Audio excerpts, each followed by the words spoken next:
Live from a place where smart parts exist. It's Friday night with the A-Team with your host, Daryl the Cigar Vlogger Moore, Roxanne, Let Me See Your Transcript, and Mad Church Disease. If your YouTube channel is the entertainment leg of your church, the Alphabet Boys are looking for you in Nutville. It's a night of fun and laughs and trending topics. So sit back and listen and enjoy the show.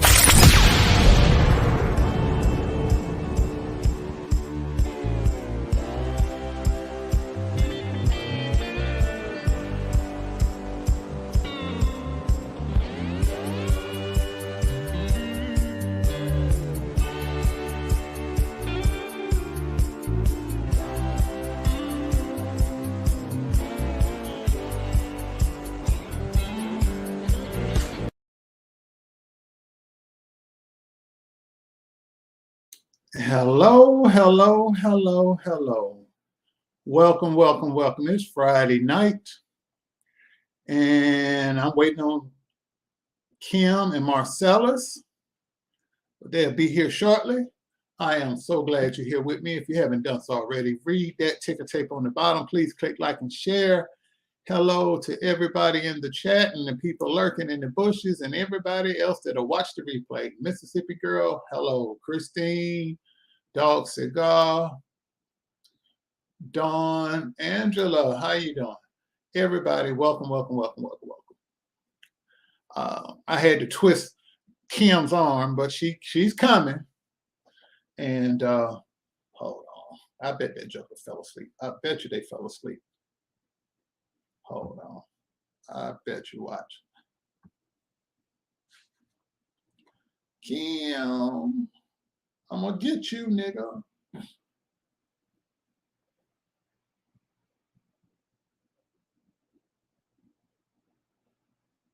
Hold on.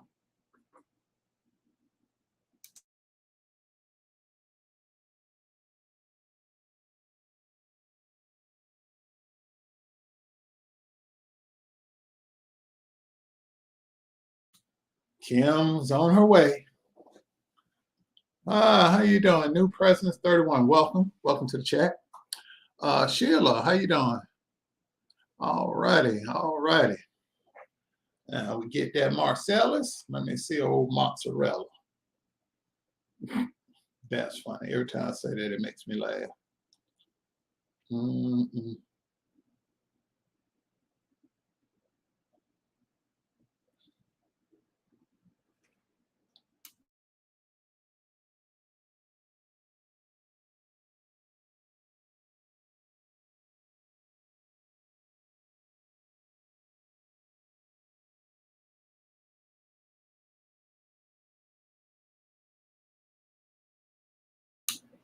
I'm sorry, the person you are...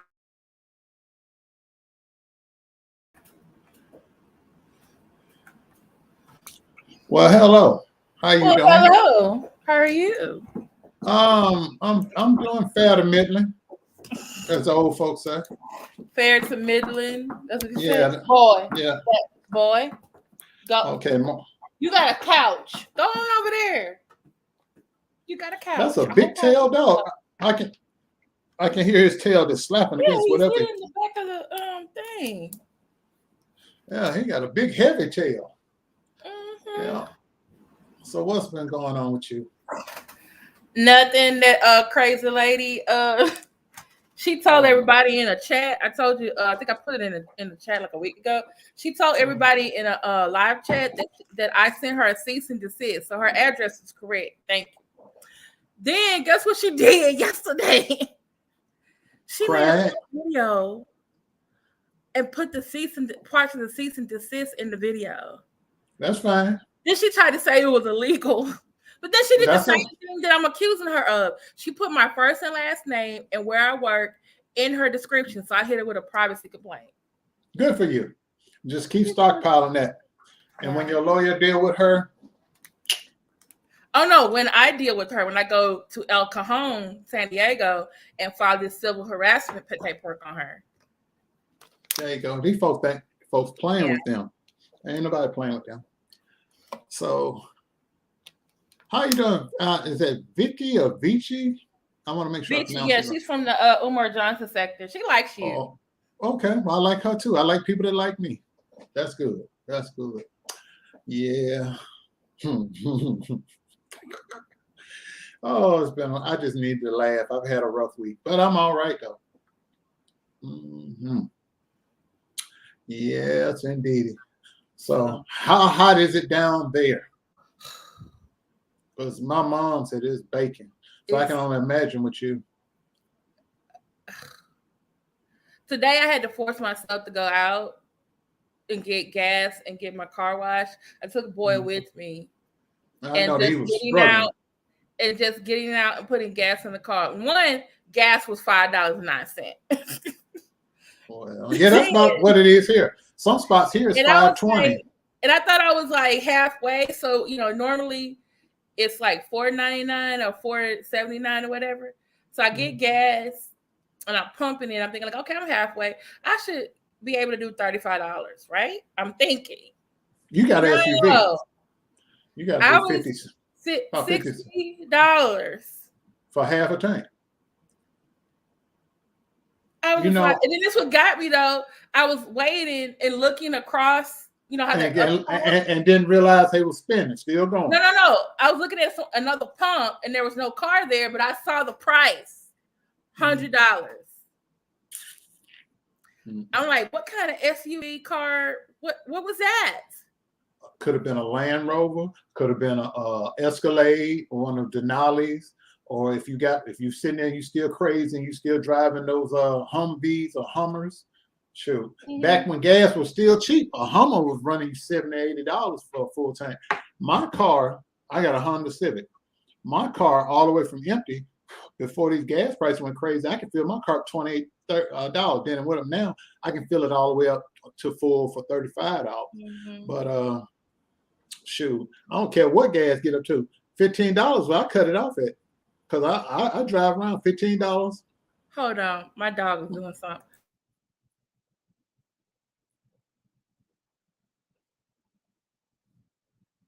All right, I'm back. Yeah, I mean, $15, that's as far as I'm going. Because I don't go nowhere other than, working and doing my little stuff and running errands, and everything I do is right within the house. But get this, I said, okay, I'm gonna stop by the Dollar General, grab me some sandwich meat and some bread or whatever. And I said, oh, let me get some lotion, little stuff for the house. I ain't got to come back out. And, I'm thinking I'm going to spend $15, $20. That lady rang up. She said, $42. I said, hold up now. I said, what you talking about? I said, how much was this lotion? The lotion, I got it off the shelf. I think it was like $3, maybe $4. Lotion was $7.89 or something like that. Was it Palmer's pure cocoa butter? No. So let me tell you. Then I said, you take that off. So he took it off. It's still $30. What brand was it? It was a low end, like a Jergens or something. So I can only imagine what them high end ones cost. So Jergens? This is that much? Yeah, and this is at Dollar General now. So the loaf of bread used to be $1 and something. Loaf of bread right now $2.79. I bought a pack of hot dogs that used to be $1.50 a couple of weeks ago. Now they want $3.95 for that. Then the sandwich meat, oh Lord, that was about $5-6.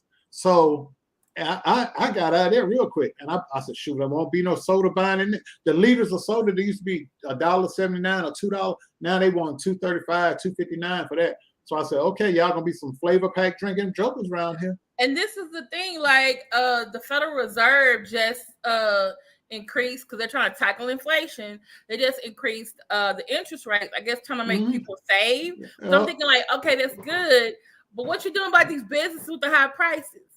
Are they increasing the high prices because the gas price is going up? Do y'all need to have a meeting with the oil company? Because y'all need to have y'all a meeting.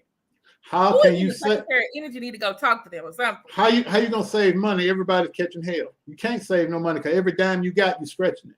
So it's made me make some adjustments, because I've literally got up and said, okay, where I used to shoot, I don't care, get in the car and just ride. Shoot, I plan my trips out of, okay, today I'm gonna go here. Tomorrow I'm gonna go here. Right. Well, if I got more than one stop, I'm gonna make all my stops within a confined Right. area. Ain't gonna be no Mhm. going 10, 15, 20 miles each way for some different store. Oh, I want to go to this store. No, if I'm out there, I'll go to that store. But if I'm not out there already, I ain't making no special trip. Mhm. So it's been a life changer. And shoot, even the price of utilities has gone up. What you pay for Well, because the gas and price, water. I just paid my light bill.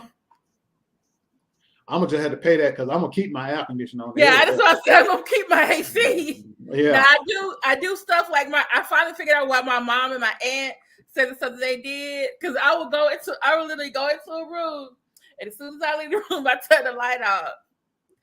And sometimes I was like, well, maybe I should have them on so people think someone is home and they don't want to break in, but I don't know. So I just cut the light off. But then sometimes I get conflicted. I'm like, well, maybe boy needs to, because in my head, boy is my baby. I'm like, well, maybe boy needs the light, not to be in the dark. No, they can see in the dark. That's what his eyes is for. He's a hunter. So I just cut off the light and everything.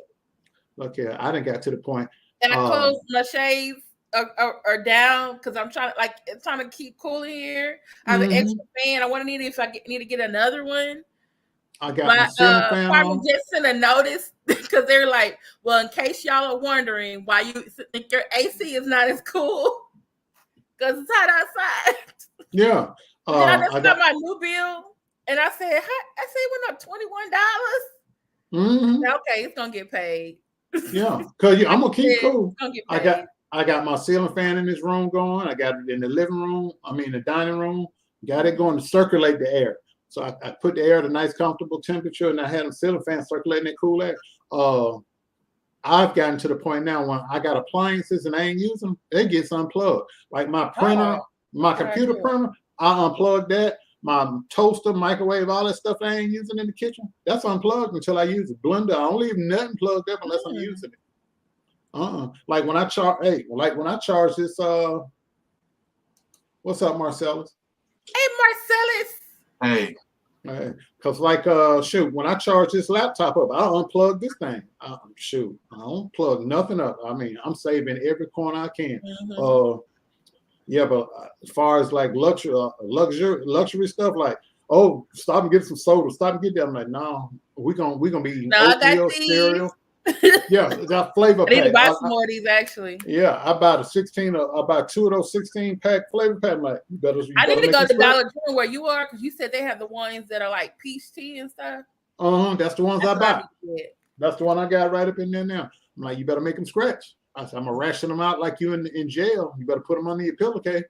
Because ain't gonna be no frequent stops. I buy bread, eggs, milk. I said, you better eat you some cereal in the morning or some oatmeal. All this eggs and bacon and grit stuff. No, baby, not until this thing get better. No, sir. Because that hurt my feelings. I went in there. I got a pack of sandwich meat, hot dog, loaf of bread. I was gonna buy some lotion and something. And I bought, because Malik upstairs, so I bought it, let him use my fan. Then he broke my damn fan, so I had to go buy me one. And hell if I know. He kid, he'll go to heaven. God will send him on the outside of the fence in heaven because he'd tear the gate up. So I said, shoot.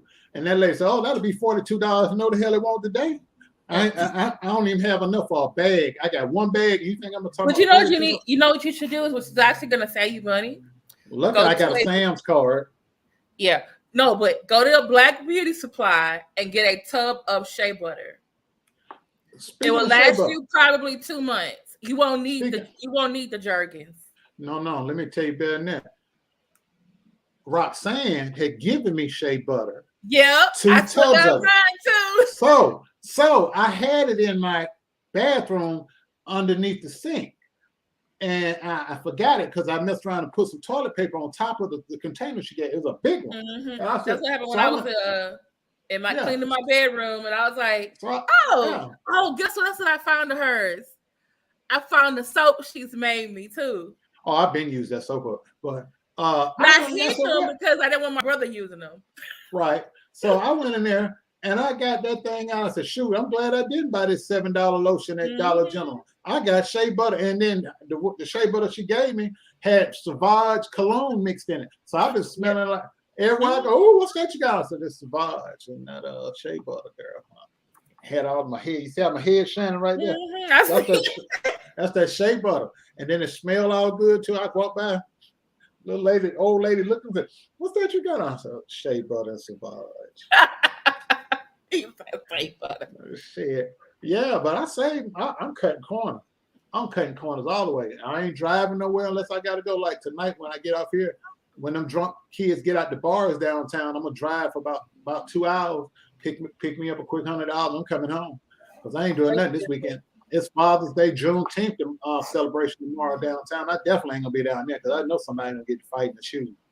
And oh, come on, man, shoot. That has some other Juneteenth to me. I know, like Houston has. They got them all over. They got them all over town. I'm actually going to one tomorrow, but it's gonna be a luncheon.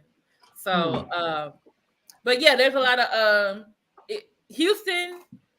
And Galveston, Houston, they do it real big. We do it real big here. I don't know how you're gonna be outside down there. But I'm not going outside. Okay.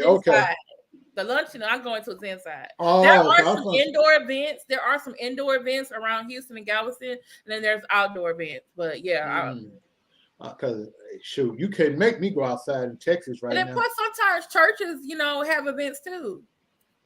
I ain't trying to be in no. Some people do their family reunion on Juneteenth. I don't know who's doing it. Really? I see. And bless y'all who doing it. Most people do. For some reason, when I was growing up, everybody did their family reunion around the 4th of July because everybody was off work. So they was already. Mine was different. Here it was Juneteenth. Yeah. See, down there, of course, Texas. Yeah.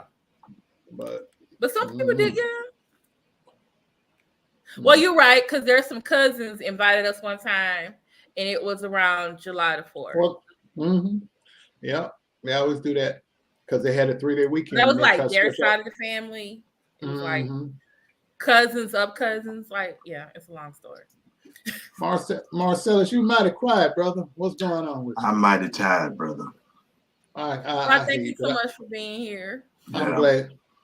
Since we got called out last night.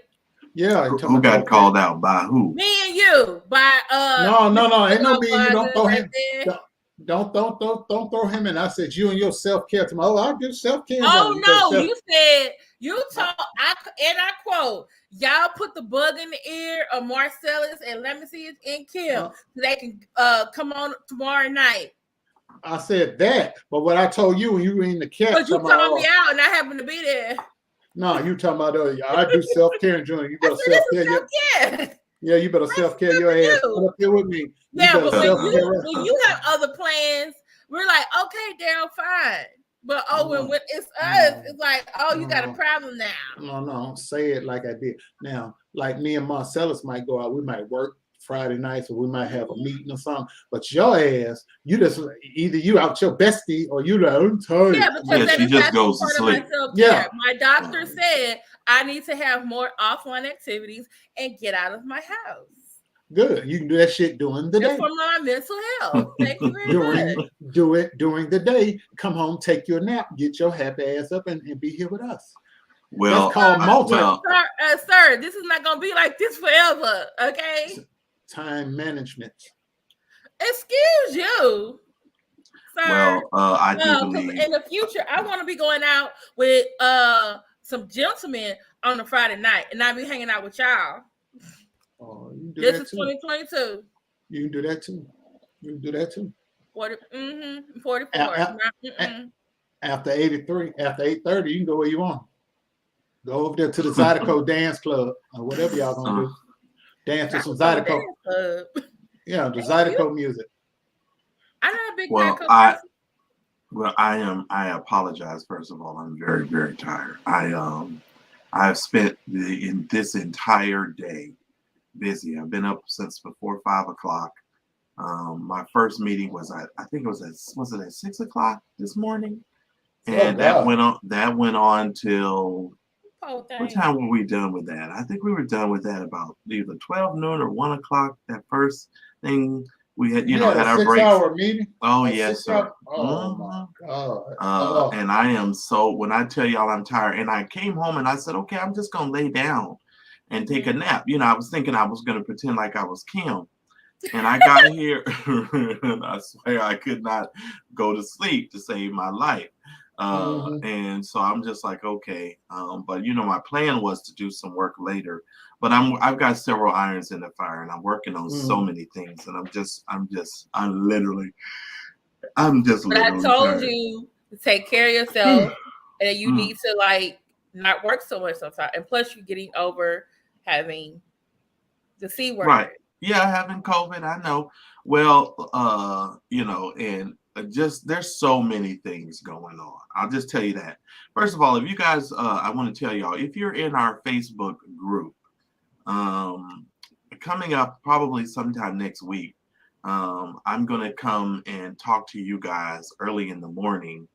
I'm going to do some talking to you guys about a couple of things that I've been, some rumblings in my spirit that I need to kind of express and get out. Okay. And I'm gonna tack that on to some prayer. And so if you're in there, I'll be able to share some things with you. And so yeah, we'll do that. But I'm just tired. And there's so much going on in the world. So man, there's a lot of stuff going on. I haven't been able to keep up with the hearings, but I hear the third one. This third one had the last hour of it, they said, had some significant things. I don't know. I didn't see it or watch it yet. That's what I heard. Bro. Basically, you'll see when you see it, because I saw it. Basically, they were looking at the fact that former President Donald Trump knew, or at least that's the argument they're putting forward, that he knew that his argument for saying they're still in the election and Pence can just, stop the counting the votes and ensure that he is president, that Donald Trump knew that was not legal. That was not going to be constitutionally upheld constitutionally. But he was still having these rallies, like Stop the Steal rally, telling people to, to give him money for stopping the stealing the election. And then they were looking at the fact that, hey, look at, Mike Pence consulted Al Gore, who basically was vice president during a disputed election 2000. And he could have said, oh, I'm the president, but he didn't. He went by constitutionally what the Constitution says.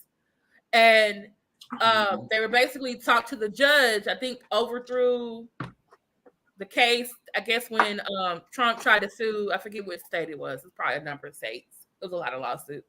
And he said, hey, it was 10 lawsuits? Okay. No, I thought they said it was a 60 lawsuits. That man filed 60 lawsuits. No, I'm saying in 10 states. He had 10 states he was suing at one time. But he had 60 lawsuits. Yeah. He filed 60. Mm-hmm.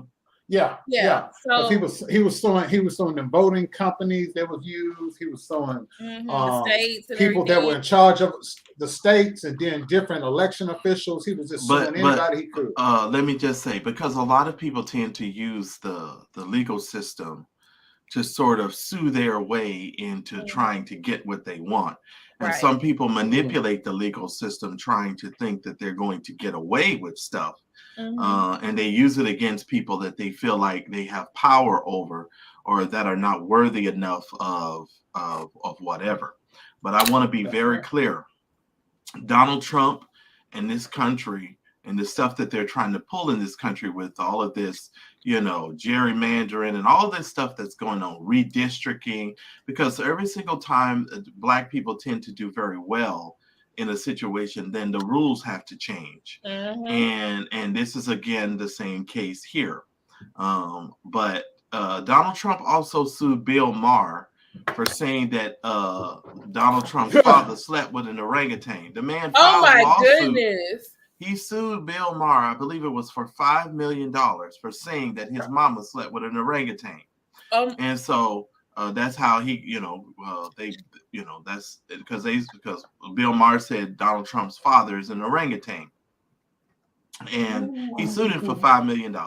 And so lawsuits is something that he's used to filing, because when money isn't an object for you, and you could just waste money and do stuff like that, you can. But what I want to see is how he's going to explain away these exorbitant amount of fees that he paid people supposedly for this legal defense fund.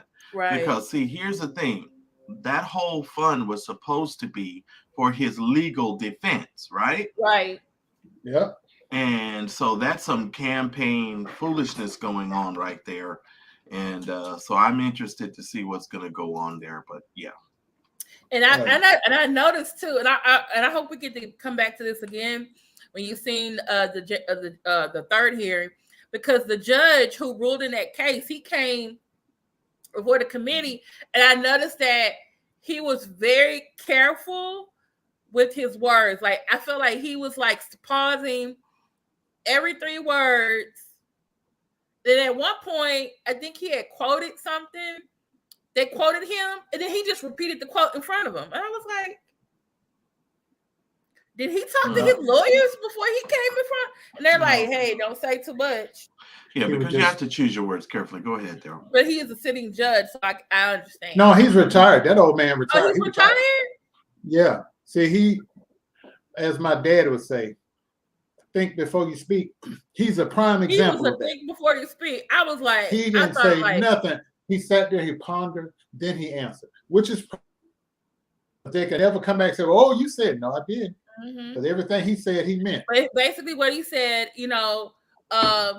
if he thought that Pence was going to get up there and ensure that those electoral votes were not going to be certified, he said it would basically throw the whole country into basically a revolution and a constitutional crisis. I want y'all to think about something real quick. Yeah. We've never had that before. You go to the back of your house, both of you. And I did this the other day after I heard the hearing. They said at one point, those people that had invaded the Capitol were 40 feet away from Mike Pence. And I went to the back of my house and I just visualized, that's the other side of my house. They were that close. And these are people that wanted to grab him, and they said they were going to take him outside and hang him. And then they show the video of what people were saying, what he said about Pence. Yes. I'll be very disappointed if you don't do it. And there were other people talking about they're gonna hang it. They're gonna kill guy him with a flag or something. He said something he was gonna do to Pence, and I was just like, well, yeah. There's two. I think that was twofold. First of all, it was all of my Republican friends when Donald Trump started saying that he was running for office, my Republican friends said they would have preferred Mike Pence to run for president. There are a lot of Republicans who liked Mike Pence and would have preferred him over Donald Trump. And I think that Donald Trump did all of that to sort of try and ruin Mike Pence's chances for running for president, because he's using what he's doing to sort of ruin Mike Pence's, ability to sort of run. And if I was Mike Pence, I would run in spite of Donald Trump. I would run just to split the vote. You know what I mean? Just for the fact that I knew I was going to take votes away from him. That's exactly what I would do. And that's actually what Kanye West actually did in certain states, and people didn't realize it. They kept saying like, "Oh, he's going to take away from the Democrats." No serious Black voter, African American voter, was voting for Kanye West. But what got me, that crazy bastard got almost 500,000 votes. Right, and then you look at the states, and when he got it, he was taking those votes away from Donald Trump. He didn't take those away from Democrats. That just freaked me out. I said, it's 500,000 people in the world that thought he would be a good idea for president. Or they just didn't take it seriously. They just wrote. I met people like, yeah, I wrote in Kanye West. Really? But it's 500,000. Just think about it. It's 500,000 people walking around amongst us that actually thought Kanye West would be a good person to have the nuclear launch codes. Oh, hell no. He don't need the nuclear launch codes. He don't need to have nothing past putting money in a change machine. That's Yep. Well, Marcellus, we're gonna let you go to bed. No, I'm fine, brother. I'm just it is what it is, brother. Because I said we're gonna be out here because we want the self-care lady to go out and her and boy can. Oh, ride Kim down. is so full of it. Oh, with this stop! self-care. I took a nap because you said I really want y'all to come on tonight. Let's have a I good did. laugh. So I was I'm like, gonna be. I took a nap on purpose, not a nap for pleasure. Normally, I want to nap. But 'cause didn't I'm I read tired. somewhere where you said went you was to coming nap. on at like 2 or 3 o'clock in the morning or something? Did you What? say you were gonna come in? No, I thought I read something where you said you was gonna come on at 2 or 3 o'clock in the morning. Her or me? Yes, Kim. No. Oh, I was gonna say I don't plan to be nowhere at 3 Oh, o'clock in the I'm sorry. morning. Maybe I Sleep. misread something. I could have sworn I thought Uh-uh. I said so. 'Cause it's- Something. Well, you know you will do that with your random going live ass, so don't act like it. I haven't done a 2 or 3 o'clock in the morning. I haven't done that in a long time. Okay, well that's awesome. Well, yeah, I'm here's the thing. Y'all don't have no. I'm sorry. I normally would have some topics to cover, but y'all don't have no topics. Are y'all No, just? I'm good. We just, man, I just wanted to spend time with y'all. You know, Marcellus, I like to have a list, but you know, No, I'm gonna be honest I with wouldn't y'all. like to go on the fly. You know how Dare likes going. No, the list is fine. On the fly is fine. The point is, I'm gonna just be honest with you. I just wanted to just laugh and have a good time with y'all because I've had a shitty week, and I just needed to just talk about whatever. I mean, we could talk about spots on the ceiling. I gives a damn. People gonna laugh anyway because they just like to see us cut up. But well, let me just interject. I know Respective Angle is. I know he's been doing some shows or something. I have found one of his programs, and I was going to. I hadn't had a chance to watch the complete program. But I think he's trying to do something with his program over there. So you guys might want to take a look at that. I haven't really been able to. Yes, please. To do that. But anyway, what can I talk about? Let's see here. I know. Because y'all know all my stuff is church related. Go ahead. The green suit. I ain't talking about him. Pirate. I am not talking about him. I can't, but you can. The pirate jacket. No, and the man, no. And what do they, Kim? What do they call a man purse? Is it a merce? I don't know. I thought it was a Or man satchel? bag. I thought it was called a man I don't bag. know. I don't know. So, ladies, what do y'all call a man? That was called a man bag. What do you say, lady? What's it called? A merce. All I will say is some people need to understand. Some of us are born with taste. Others of us have no taste. And just because you dress a certain way and you put on a name brand whatever doesn't mean you look good in it. And some people should definitely learn how to dress.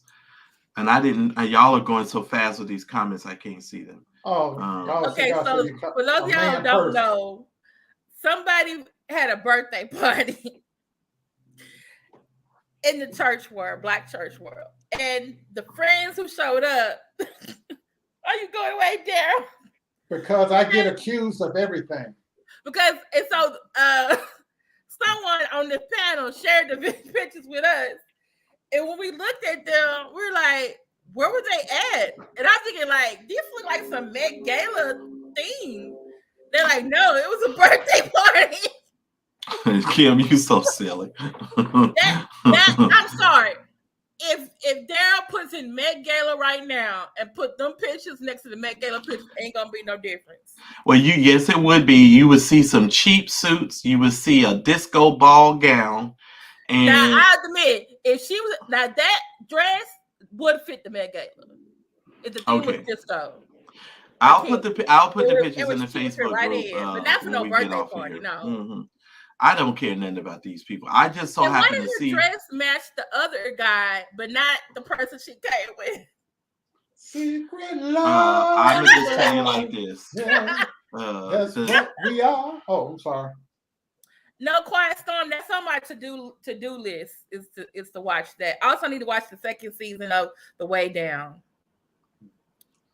There's somebody say keep sweet and pray and obey. I don't know anything about that. It's on Hulu. It's about the FDLS church. Oh, okay. Yes, Daryl. What were you gonna ask? I want to do a part 2. Me and you got to pick up with that lady because you got me involved in that series. Because I watched this part season 2. I was like, look, I have been. Oh, let me tell you, when I bring my show back. By the way, you guys, October the 8th is the day that we are slated to bring the Mad Church Disease channel back. Yay! Libra And season! Libra season! Yay! and so just write it down. Tell everybody you know October the 8th is right now when we're slated to come back. But I'm going to be bringing a young man on who was a part of a cult. He's going to be coming with several of his friends. So this is going to be a series of things. So we're actually going to talk about this particular cult. And you guys are going to be fascinated. These are young people. These aren't older people. These are young people in their 20s. Yeah. These are people that, that have been in the cult since they were 15, 16 years old. And I just so happened to meet this young man, and it's just fascinating. So it's going to be very, very interesting. So just save the date. I'll be reminding you guys of all of that at a later, Let me put that in my phone. But it's going down. So I'm very excited about that, and that's tentative. That date is tentative because we got some hurdles that we got to cross before everything gets full blown, full speed ahead. But that's where we're at. So thanks be to God who causes us to triumph. That's all I can say. Now, Jimmy Thomas. Go ahead. Who is that? I don't even. Clarence Thomas' wife. Oh yeah, they just reminded me about the Hillsong documentary. It's a lot of documentaries about. Yeah, and that was a good documentary. Hillsong was. I have yet to watch it. It's good. It's good. That's here because they're linked to a murder case and a missing child, and they just find out what the missing child is. So that's a whole nother. Kim, you just keep talking over us, so I didn't know who in the world you were talking about. No, what were you saying, and who are you talking about? I was being rude. No, but your being rude made me not even realize what the hell you was talking about. What are you talking about? Because we were talking about cults. I need to do a live about the cult that was here that's related to a murder and a kidnapping. Oh, in Texas? Yes. Oh Lord, well, y'all's crazy in Texas any damn way. I think. Shut up, y'all got crazy people. But I think it's the heat. Y'all got a different type of crazy. That's all. Look, no, I think it's the heat in Texas and all them women in Texas with them buzz cuts. All y'all women down there in Texas with faves and shit. Like, I'm gonna need y'all to let y'all hair grow or something. And that's the hair up here, not up under here. Lord have mercy. Them women in Texas be having them damn Cannonball Z haircuts. Damn. I'm just saying. Oh Lord. Hey, have y'all heard anything about Sweetie Pie's son lately? She said she's standing by her son. That's what she said. Yeah, she's standing by him, and the guy who pulled the trigger, isn't he talking? Snitched. Oh, he flipped. He flipped on everybody. He's like, her, him, them, everybody. He named names. I hope he never gets out of jail. I hope her son never gets out of jail for killing his nephew. He doesn't deserve to walk the streets ever again. I'm mad that they didn't give him the death penalty. But that girl, the one they were talking about putting her to death, she started crying. Well, I got a child. Well, you should have thought about that. You should have thought about that. Exactly. Well, you guys know we've lost 2 police officers in the last couple of days, and there's one that's, I think, in critical condition. This is the funny thing. I'm surprised they didn't tell you all this on the news. Now they'll tell y'all when we burning and every damn thing's on fire. But we done had like 3 cop shootings in the past like 3 or 4 days, and the last 2 officers were shot and killed by the suspect or whatever. And so it led to a big old situation here. And one of my friends who happens to be a police officer, he was actually in a shootout. The people, the people actually drove by him and actually started shooting. They literally drove by him and fired. That was Houston like 2 months ago. It was like every week, some police officer, constable, sheriff, somebody was getting shoot out. Yeah. And I know that people just, the police are not something that's on our at the top of our list as far as caring is concerned. But I'll just simply tell you, those people's lives matter as well. And I was really heartbroken to see that people just, will shoot and kill police officers like this. And these people are not able to go home to their families, because I'll tell you, at the end of the day, when we're all in trouble, we all dial 911, and we expect for somebody to show up. And this is ridiculous, going after the police. And this seems to be a recurring thing, but I'll just give you a sneak peek, not to go here in the conversation, but one of the things that I'm going to talk to you guys about in the next couple of days is the fact that this country is actually under the shadow of death. And I had several conversations. You said death or death? Death, as in dying, as in all right. graveyard death. Okay. And so that's something that we're most certainly going to be talking about. The Bible says that he that dwelleth in the secret place of the Most High shall abide under the shadow of the Almighty. Okay. But the Bible also talks about the shadow of death. And I'm going to talk to you about the shadows that you're under and in. So we're going to have a good conversation about that. Okay. So, yeah. All right. Man. Oh my God. Go ahead, Marcel. Go ahead. No, but there's a lot of stuff that is being affected by this shadow of death. There are some things that are being put to death, and there are some things that are trying to hang on. It's kind of like, when a person is being choked to death, typically what they'll end up doing is they'll try and gasp for breath, or, they'll do one big old, gasp for breath so that they can sort of hang on before they pass out. And, a lot of stuff that's going on around us is the whole earth is gasping for breath. Everything is trying to hang on, and it's gasping for breath. And a lot of people don't realize that, when they say a lot of things is on their last leg, a lot of stuff is on its last leg. And a lot of your relationships, a lot of the things that we are surrounded by is gasping for breath. It's trying to hang on, but some of this stuff is going to be put to death, and it has to be put to death to give away to what has to, come forward. But, that's one of the things. And here's another thing. For those of you who have purpose and who have destiny and who understand what you're called to do and what you're called to be, you can't make people who, the Bible says, God, some 30, some 60, some 100-fold. You can't make a 30 be 100, and you can't make a 60 be 100. And you have to know how to limit yourself and not be fooling around with people who are determined to not move and go where God is trying to take them. You cannot remain around people who are just unwilling to go to the next level of what they're trying to maintain in their life. Now, that doesn't mean that you can't love on them, you can't pray with them, you can't do what you're going to do. But don't you diminish what God has called you to do because you're trying to hang on to a person who only wants to give 30%, or you hanging around somebody who only wants to give 60%. If you want to give 100%, give 100%. If you want to give 30%, give 30%.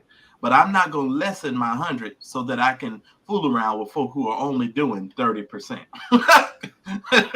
I'm telling you right now, I am rolling all cylinders right now. So there ain't no way in the world I'm going to give 100% and folks is going to give 30 and 60.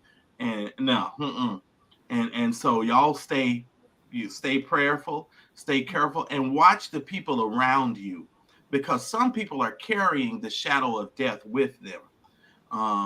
And when I tell you, some people are carrying a shadow with them. And that's why I said we're going to talk about it and really, really get into it. And I'm going to take my time with this one, and we're going to go over that and talk a little bit more about it. But anyway, enough of that.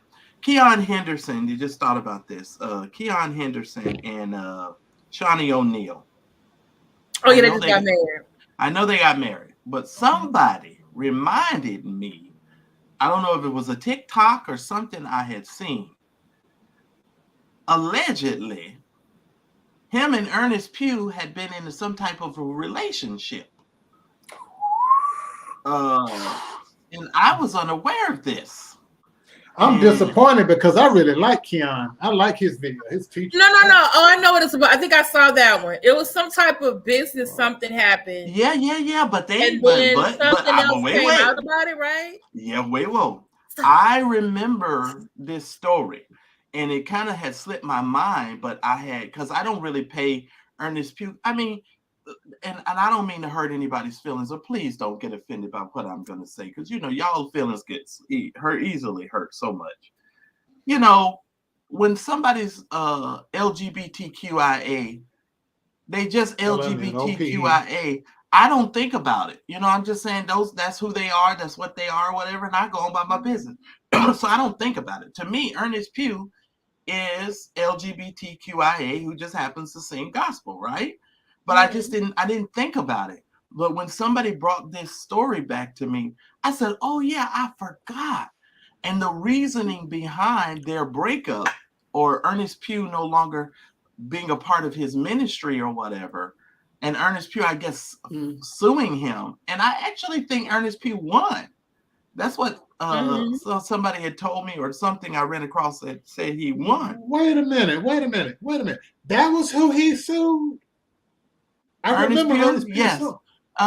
So wow, I didn't make the connection. I didn't know. Me neither, and that's what got me this past couple of days. Me either. I forgot all about it. And plus, Keon Henderson, he looked different because he had a lot more weight on him. He wasn't as skinny as he is now. And so I was like, And so yeah, this story is really interesting. And trust me, I did not know that was the same person until Oh, that's gonna resurface. That's gonna resurface because something's there and something's brewing there. And before long, one of the homosexuals out there that are vloggers, one of them homosexuals, they'll bring it up. Wait a minute, you mean one of the ones that's over in the area that I like to refer to as one of them homosexuals right here? One of them? One of them. I'm not doing this with y'all. You mean one of them? Over in the deli? Yeah. So bread baskets. But yeah, that story is it's been brewing. A lot of people are talking about that story again. Wow. I did not. I'm shocked. Now it all makes sense now. A lot of the other little things going on. Yeah, I had forgot about it. Oh, and I can't. Well, let me tell you this. Well, I can talk about this. Oh, Father. That bullshit ass documentary that's got folk out here talking about Bernard Jordan is America's black prophet. Let me tell y'all, if you ain't seen this bullshit that's over there on Dr. Dingleberry's channel, y'all hear me? Or somebody sent that shit to me and I couldn't even get through the first 5 minutes. Y'all listen to me. That is some bullshit if I ever seen it. And I had somebody from Georgia call me and ask me, they were like, Marcellus, did you see this? And I said, no, I ain't seen it. And they said, why is Dr. Dingleberry prominent throughout this whole? I say the reason why is because let me explain something to you. If y'all haven't learned anything through the situation that Daryl and myself and Let Me See Transcripts has been through in the last couple of years, y'all listen to me real carefully. This society now, these preachers now are always trying to manipulate the public, and they will send a forerunner in front of them to try and cajole the people or convince the people of something that not necessarily is true. They'll try to convince you that a person is a prophet. So they'll put up a person saying, yeah, it's like an infomercial. Yeah, I went to Madame Cleo and she told me this, that, and the other. It's like a 1-900 commercial. And she told me, and then it came true. Y'all done seen that stuff on BET at night with them preachers. Reverend Peter Popoff told me I was gonna get a check in the mail, and the check came in. Praise the Lord. You know, that kind of thinking, right? So they always have a precursor. And so they always try to get somebody else. And so now Dr. Dingleberry is the digital PR person for this fake prophet that we've had to deal with for years, and years. And I can't wait till I get an opportunity to speak like I want to. Oh, because train number 9 is coming down Chicago's line. And my train is not going to jump the tracks. And I guarantee you, when I start talking, all you niggas is going to jump back. Pick it up. Train number 9 is coming down Chicago's line.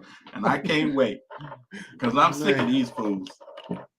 Oh, yes, Quiet Storm had the nerve to try to sell these black people some. So he said he's America's prophet? And had Al Sharpton's skinny ass on there talking. Let me tell you something. That's another thing. How you see, this is why people don't trust preachers in this country. How you put reverend in front of your name, but you got a whole girlfriend that's about 30, 40 years younger than you are. I thought he married her. Did he? Hell no. He didn't marry her. No. And you sitting up here, wait a minute. You sitting up here. That's why nobody really listened to Jesse Jackson either. All these people with the reverend in front of their name. They can't listen to Jesse. I know, not now. But I'm saying back in the day, he had all them women hidden and having babies and stuff. Side baby. Yeah, I'm sick of this foolishness. I really am. And that's why I'm not afraid he to say learned what that I from say. Dr. King, but we can have that conversation another time. Hey, So yeah, Dr. King wait a minute. You done went too goddamn far. You done went too goddamn far. Where they were Baptists, you know how you Baptist people are. I'm just saying. There may be some other kings we don't know about. I'm just letting you know. Oh, no, don't start your conspiracy theory shit. You should have been at the Capitol on January 6th with your bullshit. Shut up. With your conspiracy theory. With the people. No, I read. Okay. I know. I'm just. Just because it was in the Inquirer, don't make it up. History teachers and historians, Dave. Yeah. Yeah. Well, his affairs are documented, but I'm just. Well, let me just say this. I'm okay with. I understand. I'm a man too, and I understand how men can miss the mark. I get it. That's why we need Christ, because we are going to miss the mark, right? I get all of that. So, I mean, I don't, that doesn't disqualify a person, from being gifted or being used by God because they miss the mark. I'm done with that. I mean, I'm mature enough to understand that people can miss the mark. I get that. But I know one thing, Martin had a dream. A wet dream. Oh. And even if it was wet, he was trying to get you to the mountaintop. I'm just saying. Somebody went to that mountaintop a couple times from what I was saying. Hey, if it got us over and we stopped singing We Shall Overcome, and we overcame a little bit, and then we came in one way or another.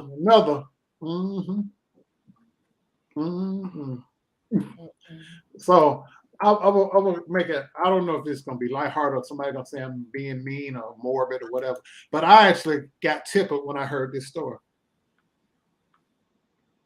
I don't know, legit doctor. I haven't heard that, but if old boy dropped dead or his health failed him, it's not happening. It's not happening. I'm gonna tell you right now, it's not happening, legit doctor. Mm-hmm. I've been talking to some people. It is not gonna happen. But go ahead. Yeah. So I looked on the news, and it's a foreign country. Mm-hmm. It seems a certain elephant took out a whole boatload of whoop ass and stomped this lady to sleep, and stomped her ass dead. And flung her ass around, and then that wasn't good enough. He wanted to make sure she was dead, so he went back to her funeral and lifted her ass up again and flung her dead body across the field and stomped on her on some more. So I happen to think, because see, they say an elephant never forgets. That woman did something to that elephant. Yeah, that's what people are saying on Twitter. She must have done to that elephant. Yeah, because the elephants don't forget. That elephant wanted some straightening before that body burned up. Like now you can burn up. I'd put my footprints on her again. And I don't know what it was about that story, but for some reason it tickled the shit out of me. And I feel bad because that elephant did stomp her ass to death, but then he turned around and went back to the funeral. That's like me if one of somebody we know died and I go in there and kick the casket over. You're already dead. I want to make sure you're dead and kick the casket over. So I kind of can relate to the elephant because that's the people I sure would like to stomp the hell out of and then go to their funeral and stomp their ass some more. But that elephant was mad because I saw the video of the elephant swinging that body around. Oh, I didn't see that. I looked for the article. I found the article and I was like, at first I was like, this can't be real. Because that was my first thought. I was like, no, this can't be real. But then I found it. I found the article and I was like, well, I read the article and I said, well, maybe this is true. When I saw the video of that body being flung around, and you know when people die over there, they play you on what's called a funeral pyre because they're going to burn your body up. The body was laying on top of the wood, burning almost. And that elephant had to be real mad because that elephant ran into the fire and got that body and flung it around and stomped on it. Like walking around heaven all day. Like you said, she must have. You know what? On Twitter, they had a really long thread. I'll share it with y'all. Put it on my screen wall. And they were like, everybody was like, nobody. And they were like, black people. She must have did something to the elephant. And all these people think about it. The elephant. So now she had to do something to the elephant. I want you to think about this, Kim. The elephant was so mad with this woman. Yeah. The elephant went back. And while this woman's body was burning, snatched the body up off of fire. Elephants don't go near no fire. That elephant went into the fire and got that body. You know how hot a big pile of wood is? And that elephant went and got that body and flung it and started stomping on it. Stomped the mud hole and walked it dry. And someone put another article there saying, well, elephants do have long memories because they're like, this man had saved this elephant. Mm-hmm. And the elephant, I guess, in his family, when the man got sick or died, they came to his house and like sat there, like making sure he's okay. And then when he died, they showed up to his funeral. Mm-hmm. I remember seeing a video like that. And like remembered him. It was a herd. It was a herd of them. A herd of elephants walked out the jungle, and they were just sitting there, just rocking their head like that's how they do when they grieve. They said that's a sign of an elephant being sad when they just swing their head like the side to side, and they all was letting off the sound and everything. They went to where the person was buried at, and I was like, oh wow, but yeah, that's one of those mysteries. But I don't know if I want a herd of elephants showing up and bobbing and weaving and flapping their ears at my funeral. I don't know if I don't think I would be comfortable. I might have to get up at the grave on that one. But that's interesting. I can see you trying to train some elephants to go to somebody else's funeral. Mm-hmm. and walk through there and tear up everything. Get them. Throw some peanuts out and some hay. Go get them. Run through the network.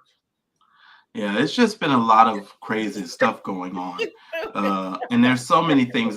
Next Friday, I might make sure that I have a list because I'm gonna have to bring Nutville back because the retarded people is really good. They just got loose, The retarded people is loose. That our whole 18 Friday Night Live is not a Nutville show. Nutville is a segment in the show. Correct. And Nutville is something that just came out of the retarded people who were surrounding us. And we were just like, okay, and we're going to bring that back. And we're definitely we're going to be concentrated. Oh, yes, Lord. I'm not going to do this with you. Because the retarded people is crazy. And let me tell you something. That darn Kobe Mitchell, him and Andrew Caldwell, they are just forever. Yeah.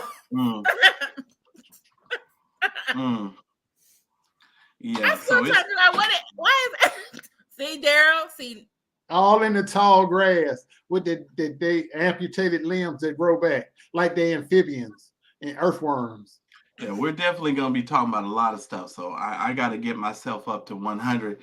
I've been coughing all day. And then we'll get there. But yeah. Mm-hmm. Yes, indeed. But I don't have my folks to tell me about any other documentaries because I haven't really been watching anything.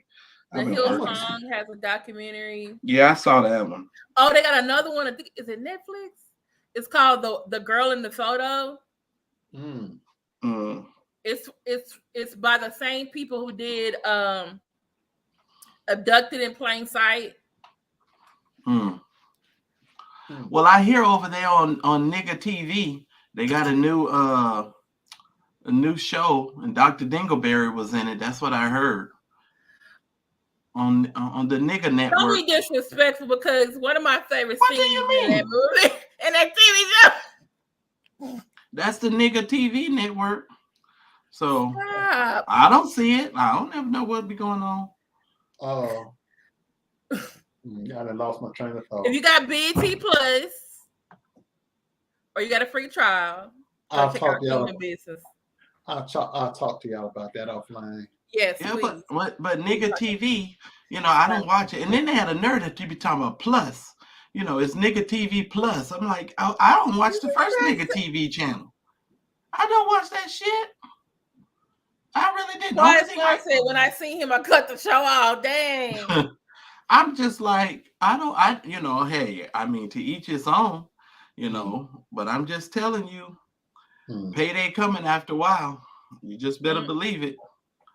Payday coming after a while. What'd you say the name of this show is? Kingdom Business. Hold on. Starring Yolanda Adams from Houston. Oh, she from there. Yeah, she from Houston. Yeah, Born she and don't pay. raised? Yeah, she don't like to pay her taxes either. Go ahead. Oh. Mm-hmm. Oh. Google is your friend. A lot of them don't pay no taxes. I ain't saying on the account. I miss Donnie Simpson. Sweet Pea. I like Donnie Simpson. Huh.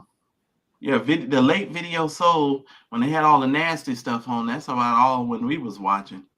It was the late night Video you talking about Video Uncut? Yeah, that's the only thing we was watching. Anybody else watching that garbage? Video Soul and the other videos. That was it. I used to watch 106 in Park before Free and what's his name left.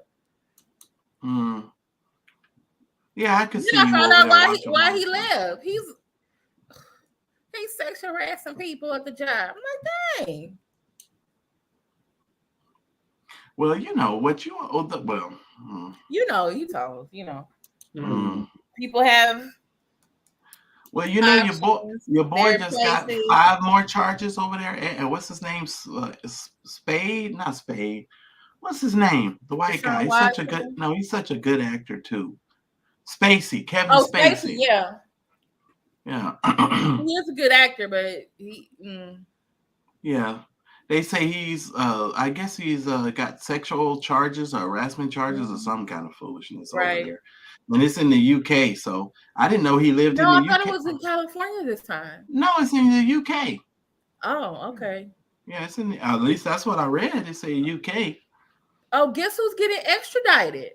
Speaking of people in foreign places. Who? Julian Assange is getting extradited to the US. And that's messed up. Yes, it is. Because they're going to kill him. If they don't kill him, he's going to be in jail for the rest of his life. So they finally going to do it, huh? They make some agreement with the UK or somebody else. They're like, you know what? He ought to just disappear. Then I saw somebody say that some prison inmate was propositioned to kill Ghislaine Maxwell. I saw that before I came on the air. I was like, dang. Well, why don't Julian Assange should just go run to Saudi Arabia somewhere. And since, they harbor murderers and fugitives, like the man who killed Khashoggi, and here go Joe Biden over there wanting to take pictures with the man and go over there and visit with the man, the Saudi prince, and he going to go over there and beg for cheap oil. I mean, this country is ridiculous. The stuff that we have to put up with and we're not allowed to say, it's just ridiculous. But you know why he's doing that, right? You're going to share with me. I'm ready. Okay. So, Saudi Arabia is part of OPEC, and they also their production levels also determines oil prices. So right now, since the U.S. is helping Ukraine, we give them another $1 billion. They don't need no more money. I'm all for helping Ukraine, but they don't need no more. That's just me. That's another discussion.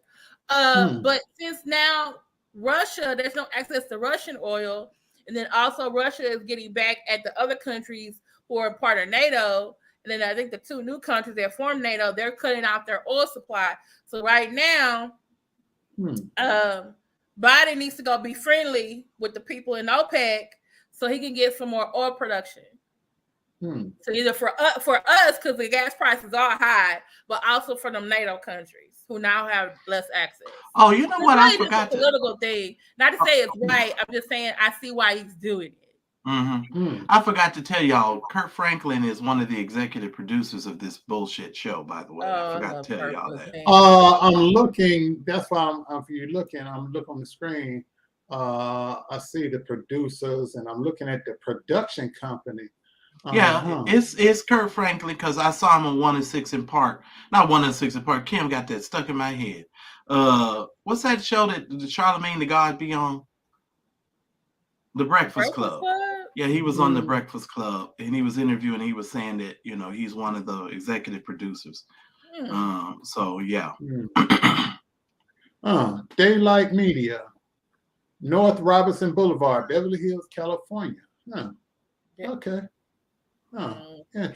Interesting. Well, I wonder what the ratings are for this show. Amongst church people, I'm sure it's high. There it is. The movie meter. It's got clicking on it now. There you go. It's taking a dip. It's taking a dip from May to now. It's taking a dip. It's not as popular. And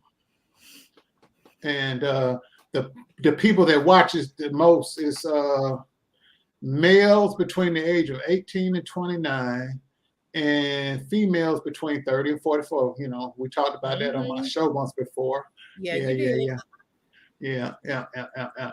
So they got a 7. Just keep the graph there for just a minute here. But look at the 45 plus. The people it's women. Yeah, that's all women. Yeah, it's a female. But like Yolanda Adams. Now look at the men, but the men who are over the age of 45, they ain't watching that shit. And look at this. It's the young boys. It's the young boys that's got the big peak out there. It's the young boys, the receptacles and all of that. It's the young boys that's tuning in. Yeah, but I don't know. I feel led by the Spirit. Well, wait. I have a question. Go back, please. To that show. To the chart, please. Yeah. So if you look at the 18 to 29-year-old, how many people does that chart represent? Do you know? How many people? Let's go down here. It says scale. I'm thinking it represents, based on the one to the left, it's based on one. Let's see what it represents here. Hold on. Don't let me guess. Have y'all hit the like button? Please hit the like button. Please like, share, subscribe. Hover your mouse over there. Hover your mouse again. Just hover your mouse. Here. No. Go back. You was on the chart and something came up. It said 35 rating. Oh, it's only 9 votes. So it's not even a lot of people that they're charting here. Right. It's only 130 people that voted here. Yeah, is that IMDb? That's IMDb Pro. I get this as a member of the Screen Actors Guild. Ooh. But if you want to get it, if you want to get it, it would cost you $20 a month. But see, also, go ahead. But the majority of people here that are watching this are women. Yes, and young boys. You're saying that make up the church, black church. Bingo. Your big tithers are women in their 40s, and the tambourine players is the 18 to 29. But and if you really want to talk about it, this show probably could be on the local channel. Well, we gonna have that for another discussion. No, that show could probably be at your local playhouse because ain't nobody gonna see that shit in there either. Ain't nobody watching this. Mm-hmm. When I first saw it, I thought it was just a movie, but they're like, no, it's a series. Mm-hmm. Oh, okay. Well, maybe this will help some people, pay their back taxes and pay what they owe the government. You're gonna have me looking that up. Mm-hmm. I haven't done a T in Texas video in a while. Maybe so. Hey, but here's a name for you. Oh, I see some of the people in here that I know, and this guy down here is somebody that I had to block from our chats. Who is that? He's been in our chats quite often, and guess who he's a friend with? Yeah, we all know. Yeah, quite. Oh, I know quite a few of these people. Sharon, yeah, I know all these people. Oh, I know them well. But yeah, I got this on North Robinson Boulevard. I feel led by the Spirit. I don't see why, because if these people call on certain people, they ain't got no spirit and ain't no need of you being led by, because there's all these folks is just doing whatever they want to do to make $1 anyway. Yeah, but when you in the entertainment business, things are ratings based and sponsorship based, and certain companies don't want to be attached to certain things and people and certain allegations and things you're doing. So I don't think a church-driven show would want, like, say, if I was on the cast and they say, well, Daryl Moore is a drug dealer, drug user, drug seller, which I've been accused of.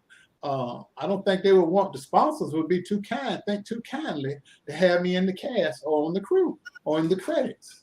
I just noticed, I just went in here. What, oh, never mind. I won't say that out loud. We'll talk. I'll do that later. Yeah. Well, whatever. I mean, these people can do what they want to do. That's all I'm saying. It's a trip. But I tell you one thing, when you don't have nothing to do with these folks, boy, you have such peace in your life when you ain't got to think about none of these Negroes. I'm so happy because I ain't thinking about none of them. And when I mean it, I'm talking about your pastors. When I ain't got to walk, hear none of their mess, and I ain't got to watch all your stupid shouting videos and doing all that the rent money booty dance, and you ain't, but you can't pay your rent, so you just think you're supposed to dance your way into stuff. I guess that's how some of you get your rent paid. But yeah, in one way or another. What were you gonna say, Kim? Sorry. I was gonna say some people need to understand. Some of us.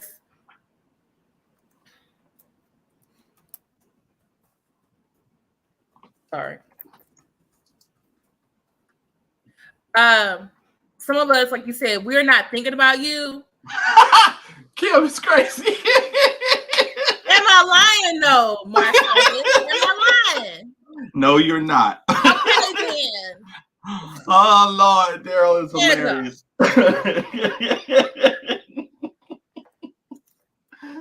Oh Lord, Kim, it's crazy. Oh Lord, have mercy. What he keeps doing that? Like he reminds me of those evil geniuses in the movies. Oh Lord. Okay, what I say is, like you said, we're not thinking of you, and some people keep doing things to get our attention. And it's like you actually are proving us right. Well, first of all, are y'all not getting it? Like, we really don't get up in the morning and think about you. We got other stuff to do. Here's the thing, Kim. I don't even acknowledge them. I don't say their names. I don't even think about them, because when I get ready to deal with them, they're gonna know that they've been dealt with. And all I'm gonna tell you is this: when my mother used to say all the time when we were kids, when the cat's away, the mouse will play. Mhm. And so go on and do what you do. Go on, Cleophas. Do you. Do you. Mm-hmm. Gone. Betty Yellick, I'm doing well. Thank you so much for asking. I'm getting there. Lord have mercy. I'm tired. I know that. But I'll tell y'all this. These church folk, I got something for them, boy. They're going to be real upset with me. I got something for them. October 8th. Mm-hmm. Tentative. Mad Church is returning. So yeah, we're gonna have us a good time, and we're gonna get to going. I'm over this stuff.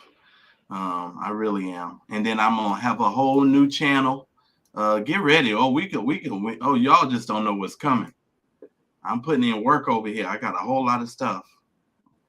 Oh, you said, do you all have any updates on Monique and her putting these on? Well, it seems right now, Monique's sister and brother have both come out, and it's like saying that their sister, they're tied of her in her mouth. And but they don't speak Nora. They don't speak Nora. And then Monique just won a settlement against Netflix. $50 million. She sure did win. I'm surprised the niggas ain't talking about that. And I'll tell you something else. Like I keep trying to tell you. Have they paid her though? Oh, it don't matter. She'll get it. Don't worry. She gonna get it. Oh, she gonna get it because she won the judgment. She does deserve that because the other women who got all that money for those specials, yeah. But unfortunately, it's like Monique's mouth. Let me tell you. No, it's not. No, here y'all love to blame her husband. Ken, we're not going down this road again this is tonight. what I think. I feel like either her husband is an enabler of her behavior. Let me ask you a question, Ken. But I think it's her though. But as a black woman, I don't understand black women sometimes. Okay. Y'all make such a big deal out of talking about how much you want to have a strong black man in your life, and you want to have a strong leader and all of this kind of stuff. And then when a strong black man shows up, for some odd reason, y'all Sydney is the type of man. Hold on. Y'all have a tendency that when a man comes into a woman's life and she pays respect and she honors her husband, I'm sorry, this is just what I feel, and this is my opinion, okay? That a lot of black women tend to get enormously jealous of the dynamic of that relationship. And when I hear black women speak about her, the only thing that comes out of their mouths 9 times out of 10 is her husband, as if her husband walked away some kind of way, her mouth would close and she would not have the personality and be the person that she is. He's not getting out on stage calling people motherfuckers. She is. And so I don't understand where in the world you all keep attributing everything that she says to her husband. She has a husband that loves her, that stands by her, that supports her. That doesn't necessarily mean he agrees with everything she does and says. And I think, for one, you all need to stop blaming him for everything, number one. Number two, y'all need to understand that what Monique is fighting for, every black woman in this country should be, for me, you should be respecting the fact that she's fighting for women to have equal pay. She's fighting for women to be respected in her industry. She's fighting for a number of things. And that's why while y'all keep kicking dust and dirt on her, she keeps winning. That's the other thing I just told my friend today. I said, she just won again. And D.L. Hughley's ass looks stupid as hell to me, sitting around trying to argue with her. When he put out one document, here she come with another document, and going back and forth with the proof of their documents. At the end of the day, like Ricky Smiley says, it doesn't matter. That's rich people problem. Go get your money, make your money, and be done with it. But at the end of the day, Kim, that is a black woman who is fighting for black women to be respected, to receive equal pay for the work that they do, just like amongst other women. That's all that woman asked for. And y'all need to explain to me what is wrong with her doing that. What's wrong with her doing that? Because she is not fighting for black women. She's fighting for Monique. Oh, I disagree. Excuse me. And at one time, a lot of black women were like, yeah, we support Monique. And we support Monique. And then after a while, it was like 5-year mark. You still talking about Lee Daniels. 7-year mark, you still talking about Lee Daniels. 8-year mark, you talking about Lee Daniels. 9-10-year mark, you still talking about Lee Daniels. And I'm like, how long am I gonna have to keep supporting Monique if she keeps telling me the same damn story? Okay, But here's the Netflix- thing, Kim. Question. Hold on, Kim, let me finish. Can I okay, let go you ahead. finish? Okay. Then the Netflix thing came out, and we were like, "Oh yeah, we support Monique." Me and my girlfriends had the same discussion. I mean, other chats, we were having the same discussion. Yeah, where they treated Monique wasn't right. They should have offered her the same amount of money. Everyone kept saying, "Oh, she should have, just took it and then worked it up." But then I'm like, Amy Schumer getting all that damn money, and she ain't that funny, and she still jokes anyway. It was like, okay, and then it's like, all right, we support Monique in this. Then Monique does something else, or she says something else. Black women's is tired. Okay, but It's hold like, on. how many Okay, times okay. can we keep supporting her? Hold And on. like she's Until always doing and something that it's like, damn, am I gonna support Monique on this? yeah, you support Or getting Monique. tired You of su- this? you Is she support really Monique. about Okay, well, hold supporting on. Black women, or she Hold just on. asking us to support her? Okay, support her when she got shit going on. When was the last time her ass supported Black women out here for some shit we was doing? Well, Because you she's over here no. supporting fucking She's Rose always Ass. no. Wait a minute. Oh hell no! Her very I'm presence. sorry. It's like she might be giving the right message, but unfortunately, she has become the wrong messenger. And you have to understand, not all Black kind of women, like Demetrius Senegal. Okay. Not all Black women think like me. That's just me telling you my opinion from over here in Houston, Texas. I do respect the fact that her and her husband have a very, at least, good marriage. They got 2 kids. However, like you said, it ain't all her husband's fault. But he's enabling her behavior. Oh, I Lord. knew about how Monique. What do you mean he's enabling her behavior? Afterwards. What do you mean he's enabling? Kim. Well, Kim, I'm done now. Okay, you're done now. Okay. Kim, I'll ask you a question. Let's go here. What do you mean how is he enabling her behavior?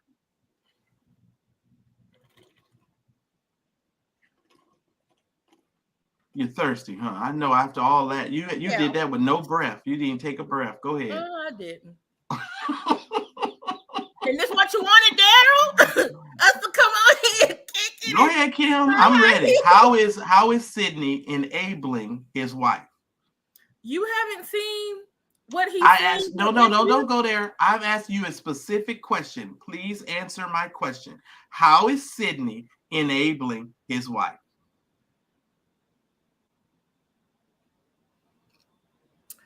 I can only recall, I recall one incident that I saw him and heard him. They were doing, I know exactly how she did with him. Hey, okay. All these, did you see the Instagram live she did like 2 weeks ago? I asked you a specific question. I'm waiting on an answer. Stop talking to me about Instagram and what I see 2 weeks ago. Please answer my question. How is Sydney enabling his wife? Because he's always defending her behavior no matter what happens. Well, won't you expect your husband to defend you? Won't you expect for your husband? No. Yes. Won't you expect for your husband to defend you? Yes. But okay, stop right there. Okay. Stop right there. And see, this is the problem that I'm having with this.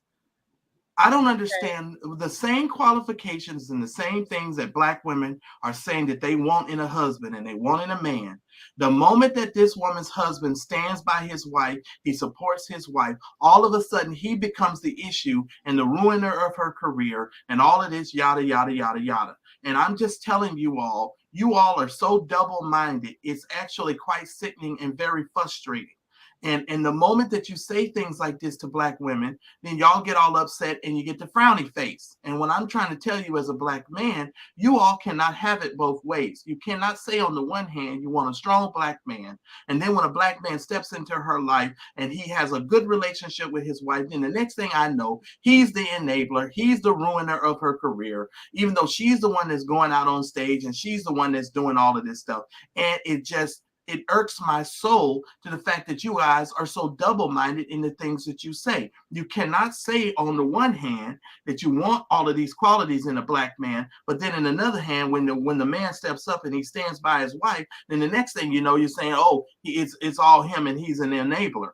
It's just ridiculous. And Well, I you don't can't think even it's give me being wait, double-minded. and you It's taking can't by even case give by me a case. concrete answer of how he is enabling his wife. You point to Instagram, you point to this, you go to here, you go to But there. they're over there both on Instagram Live.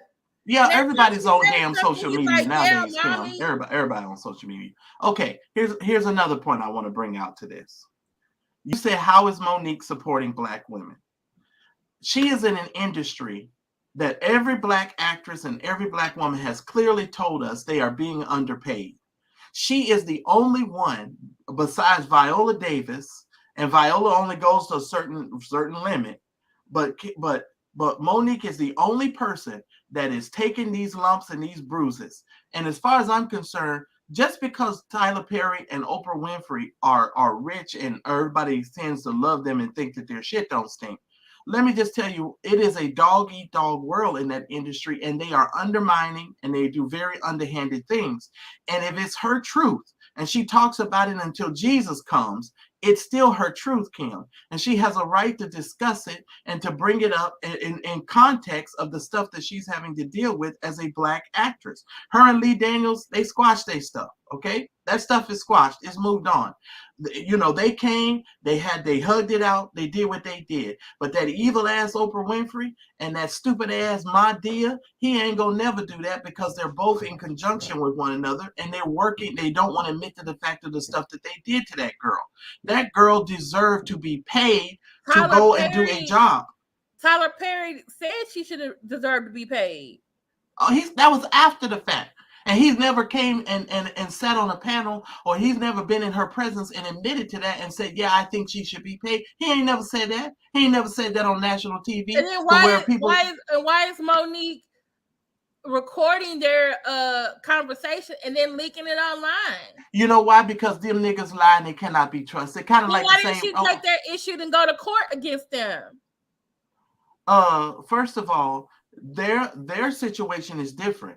She's not going to go to take Tyler and Oprah to court, first of all, because she'd fucking lose. The same reason why certain people didn't take us to court, because they knew they'd fucking lose, right? So they, you know, because you have to be able to prove things upon the preponderance of the evidence, and you can't just say stuff and the stuff don't actually work out. And you know, you can get a whole bunch of nigglets on the internet and on YouTube to vouch for you and lie for you. You can do that and have them to travel all over the internet and saying a bunch of stuff that don't make sense. You can do that. But as far as I'm concerned, you still need to have the truth. As far as I'm concerned, the truth still matters, you know, and asking, there's nothing wrong with asking questions. And Monique has a right to say, as a Black woman, she deserves to be paid. Period. I understand and that. she deserves to be respected. Stop 1 second while this is on my brain. Okay. Just like Charlemagne the God disrespected her on the Breakfast Club. And then Charlemagne the God turned around and disrespected Kamala Harris. He disrespected the president, the vice president of the United States. And I don't understand why Black women were not outraged at how Charlemagne the God conducted himself. And the first thing, off Charlemagne a long time ago. We don't care about him. Here's the thing. Here's the thing. Black women are being disrespected on all kinds of levels. And I feel like Monique has done a lot, and she is doing a lot. And sometimes hindsight is 20/20. And sometimes the only thing that represents you well is history. You 20, 30 years, 40 years from now, when a Black woman can stand up and say that she just made 60, 70, $80 million for a film, then you guys will say, oh yeah, because I remember when Monique used to fight and say that she was supposed to get more money. Then y'all will be like, oh, I remember when, give me a break. She's fighting for what is right, Kim. I don't care if you don't like The Messenger. I don't care if you're tired of the message. She's fighting for what's right. White people is tired of us talking about slavery, but we're fighting for what's right. We're going to be talking about this until the end of time, but we're fighting for what's right. And I will keep talking about it. And the only reason why I'm remaining calm, because y'all know I did a whole hour about Monique. Y'all ought to be ashamed of yourself. On the one hand, y'all ask. There's 44 million Black people in the United States. Half of us are women, so we're all the blame because we're not supporting Monique. No, you Black just mad. Not a monolith. No, There's some who actually agree with you. I know you're not a monolith, but I know one thing: you just mad at her because she told you to stop wearing that ugly ass bonnet outside. That's why You ain't gonna have me stop wearing my butter. You wanna do the whole goddamn live with your robe on? Get up now. you just mad because she told your ass to take off that No, Zimbabwe bonnet. this is also my other thing. It's like, okay, you want to be our auntie, you want to be the cool aunt, and we like you and everything. But then you come out here and do some respectability politics type stuff. And it's like, okay, all right. Oh, I done woke up now. So now we conservative now. Now we okay, all right. We should Siobhan Palmer. About Bonnie. Siobhan Palmer. I need for you to clarify your statement, Siobhan Palmer. Monique also contributes to the disrespect of Black women. Please elaborate. I would love to hear you elaborate on that, please. Thank you so much. Let's see what Latrice is saying. Monique's husband enables her bad behavior. It's like he eggs her on while they are alive. Yeah, that could be true, Latrice. I don't know because I'll be honest with you, Latrice. Thank you. That's what I was trying to say. I don't watch them. I don't watch them. I really don't. But I thought you said you support her. I do. I support her in the cause of fighting for having Black women to be paid equally with their counterparts. I support her with, being respected in her industry. I respect her for that. Yes, I absolutely do support her, because if there was no Hattie McDaniel, there could be no Monique. This is all a progression. You know what I'm saying? This is all a progression, Kim. I'm just saying. This is going to continue to progress, and unless somebody stands up and fight for what's right, like Viola Davis says, if you think I'm a great actress or you think I'm a great whatever, pay me like I'm great. Pay me like I deserve to be paid more. I just don't understand the double-mindedness. And I'm older now, and I'm tired of Black women saying y'all want one thing, and then when it shows up, y'all start going after the person for what you claim. Now all of a sudden you don't like. Everybody run around here talking about you want us to be strong Black men. We strong Black men, and then the first thing you say is, oh, then we're not sensitive to a woman's need and all this kind of stuff. Give me a break. You cannot have it both ways. Men are not girls. Men are not girls. Men are going to stand in their strength. They're going to be like lions. We're going to roar. It doesn't mean that we're always right, but men are going to stand in their strength. A real man is, and I don't give a damn how mad you get. It's annoying to hear all of this bull. It really is. It's just annoying. And I feel the same way when Black men make comments about what they want from Black women. It's like, y'all want 2, 3 different types of women. Like, we got DID or personalities, so you want 3 or 4 different women in one woman.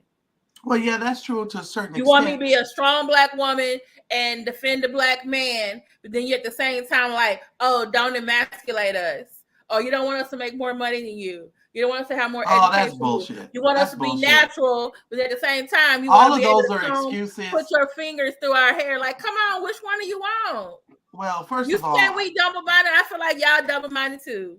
Okay, well, Kim, just throwing that back at me like that is still not going to dissolve all of the issues that I brought up. And see, this is what we all like. Hold on. Here's what we do. But I feel like all we do is we deflect when certain people bring up certain things. Some of the things that you said are true. That is very true, and they're well worth being discussed. But at the end of the day, mature thinking males and females can come to an understanding about certain things that are just basic across the board. Black men and Black women need to learn how to respect one another, and we're not going to continue to be able to grow and go where we need to go if we keep deflecting and not actually dealing with the true issues that we face as a man and as a woman. I'm sick and tired of hearing women complain about us, just like y'all are sick and tired of hearing, us complain about y'all. I'm sick of that. A mature man will not sit up and be complaining about a Black woman. A man, a real man will not sit around and complain about Black women. That is stupid. That is an immature man. And as a grown man, I get tired of hearing this shit. And it just don't make no sense, because if you're grown and you got a brain and you really trying to go somewhere with your life and do something with your life, you're not going to sit around and just be complaining about a Black woman. You're going to be trying to nurture a Black woman. You're going to be trying to help a Black woman reach her destiny, her goals. And a real Black woman will be doing the same thing to a man. I'm sick and tired of this. We don't need to keep regurgitating stuff you know, like that is just a whole of all of who we are as Black people. No, we don't have all of those I agree issues. with that That's part. bullshit. And you know, the people that have these issues are these immature kids, these immature women who think you can, sell you some pussy on the side for a pocketbook and some red bottom shoes. I don't fool with them kind of chicks anymore. I'm too old. Or a Birkin bag. Right. I'm too old for that. Them ain't the kind of women that I deal with anyway. I ain't talking to them. And it's just real talk. Monique is a grown woman. Sydney is a grown man. So their relationship and the nature of their relationship, I can't speak on that. I just simply say people need to stop adding stuff to Sydney and saying that Sydney is doing all of these things when I don't think necessarily all of those things is Sydney. That's all I'm saying. That's all I'm saying. I'll think about that. I bet you will. No, seriously. And what did I tell you before, Kim? I said, you want a man, there's gonna be some times in your life you're gonna have to shut up. Yeah. Just like he gonna have to shut up. And see, you always trying to challenge everything. It's like, I don't know what it is about some women. It's almost like some women they get their rocks off by challenging a man. It's like, okay, you gonna keep challenging me and I'm gonna shut down and I ain't gonna say nothing. I'm just gonna shut up. But I'm gonna leave you alone. Yeah, eventually it's gonna blow up. You don't always have to challenge every darn thing.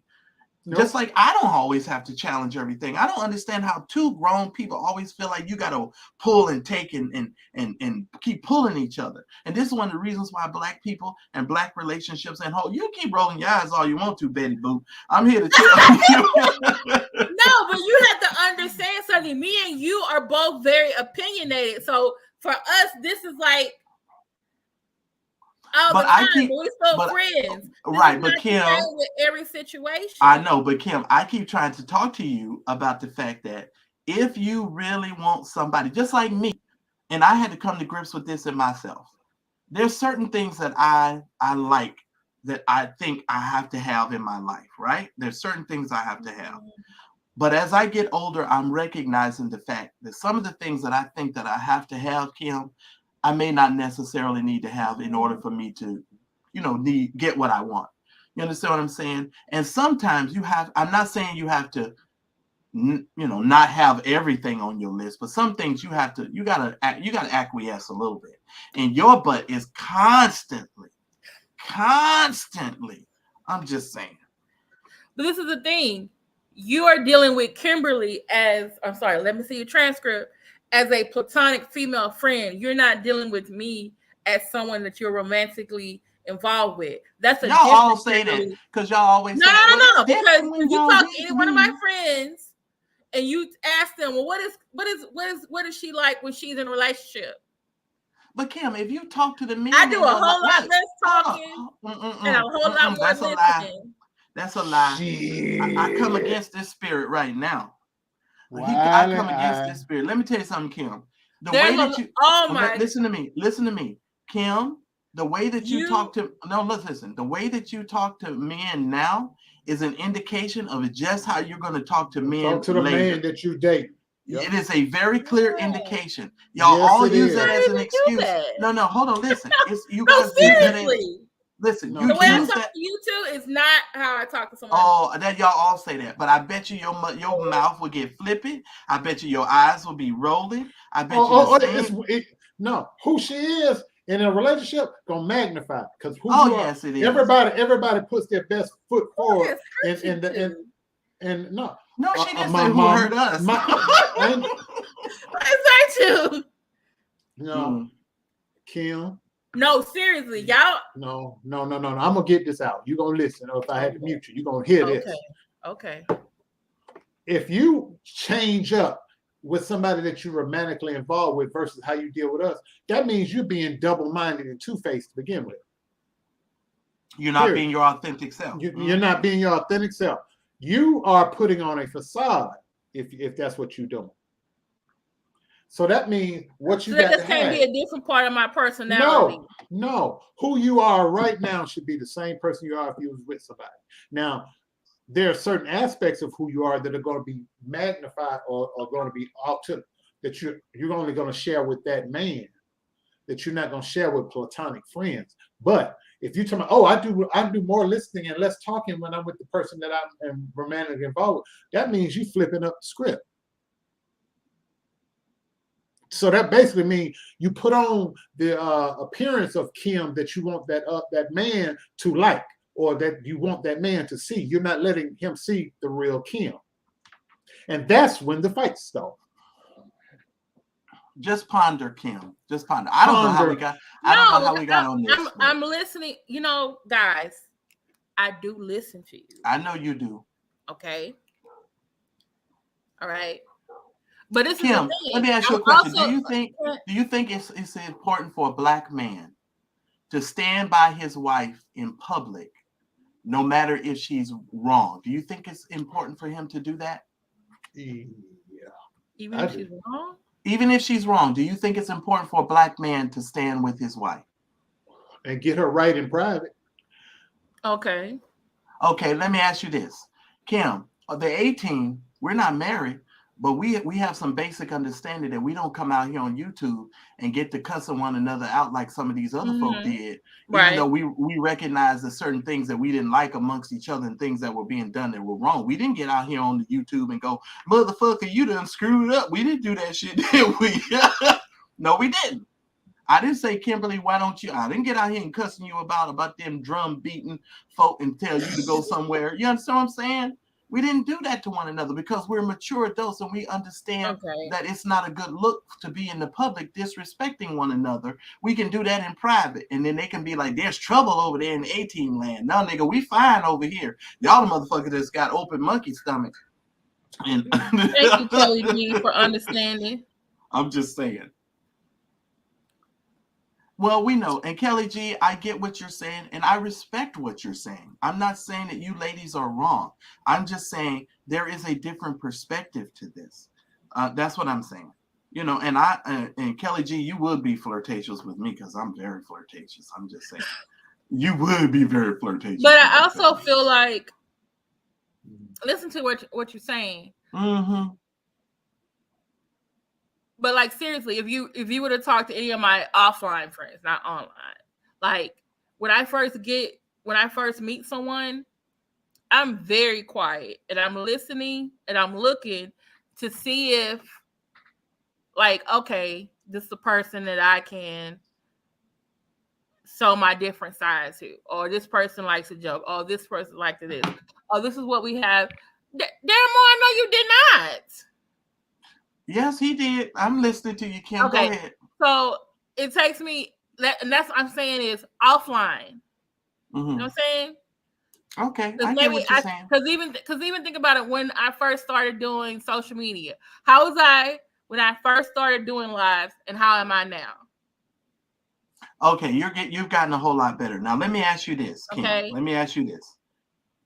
Can we support because see, here's the side of Monique that I'm supporting. I'm supporting the side of Monique that's fighting for equal pay. I'm supporting the side of Monique that's not about to let these people railroad her and pretend like they didn't do shit. Because at the end of the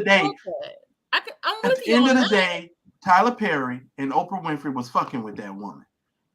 This is the bottom line. And Lee Daniels knew he wasn't right. That's why he apologized. And that's why he stood there when Damon Dash got in front of his face when he knew he was wrong. Okay? Now, Damon Dash was about to put them hands on him. Okay, he knew he was wrong. So my thing is, why can't black women support her for those things and then tell me the real reason why y'all not really supporting her? Because I don't really get it. I know. I don't get it. I don't know how you missed it. I know. And I'm going to get a lot of flack for it. Okay, here we go. Black women really don't like each other. And here's why I'm going to say what I say. A woman can come in a room and everybody, all the women going to look her up and down. And they're not going to look her up and down to give her a compliment or say, oh, no. They looking her up and down so they can find something to talk about her about. It's petty. Like, they're very catty. What black women have you been hanging around? A whole bunch. I'm 52. I'll be 53 in about. I know, but still, in what, 8 days. where are I've the been ones around- that you're talking about? I guess I have we all have Kim, different experiences. Kim. Daryl, I have been I in New York. understand. I have lived in New York. I've lived in Ohio. I've lived in Europe. I've lived in the South. Many places in the South. Okay. Only place I haven't lived is west of the Mississippi, but I've traveled and been all over. And I know one thing about women. Y'all are very competitive and very jealous and envious of each other. And like, for example, I know women like that. me and Marcellus walk in the room. Marcellus might crack a joke on me. I might crack a joke on Marcellus. But I'm like, man, oh, look at what he got on. I'm not, neither one of us that's is never gay. happening. That's never gonna happen. Neither one of us is gay. I would never wear that. See, we're not gay. So we're not petty and catty like that. So I could care less what Marcellus I'm sorry, I got on teach students and I see boys do Right. this all the time. So- but they do it in a different way. But that's boys now that have been Yeah. raised by women. These Right. metrosexual upbringings they got. Our old school upbringing, we didn't focus on bullshit like that. I'm gonna give you an example. You never talked about another boy's shoes. I could give less than a damn. They're on his feet. They're not on mine. Those are immature men. Those are boys. Those are Yeah. males. I'm talking Y'all about two grown. different guys. I'm See- talking. see- No, No, we're I'm just talking grown about men, no. Kim. We're grown ass men that were Right. raised by grown men around us. And we were raised Mhm. properly. I'm just Yes, that's the point I'm making. Okay. I'm not talking about these little new age Okay. metrosexuals that's wearing fluorescent color Why the hell am pants I hanging gonna up be picking there. on you at your shoes? And do you understand that that's the same way when I'm asking you, like, what women you've been around? Because the women I've been around, we were raised differently. We didn't do that. When I know girls who did, but the ones that I hang out with, who are my friends, we don't do that. Let me- I could So No, that's go. what I'm asking is this based on That's our not true. experiences Kim, that Kim, we're let me- not coming up telling the with? truth. Kim, No, let me give Kim. you the I'm trying to typical. understand. All I'm gonna really say, am all I'm listening. gonna say is, Kim, that is not true because flying monkeys. That's all I'm gonna say. I'm just gonna say one word: flying monkeys. No, I'm Okay, that's all I'm gonna say. Now, Andrea Carr in the chat, you said you supported her until she attacked another black woman too. In fact, Andrea, could you please elaborate on your statement? What two black women were those? And I would just like to know for my own sake, because I don't be following all of this stuff like that, but I would love to know the answer to that question. Let me give you while you're doing that. Let me give you something. The typical woman group circle of friends has these people in it. The mean girl, who was popular, and a lot of people just became her friend so they wouldn't get her wrath. The ugly girl who's the sidekick to the mean girl. She just wants to be accepted. The one that can't keep a man since Reagan been president. The drunk and the hoe. That's your typical clique. And when one of them break up with a man, they all be at that one girl who got broke up, got her heart broken, and they be in their Moscato drinking circle. Yeah, girl, men ain't shit. And all I'm drinking.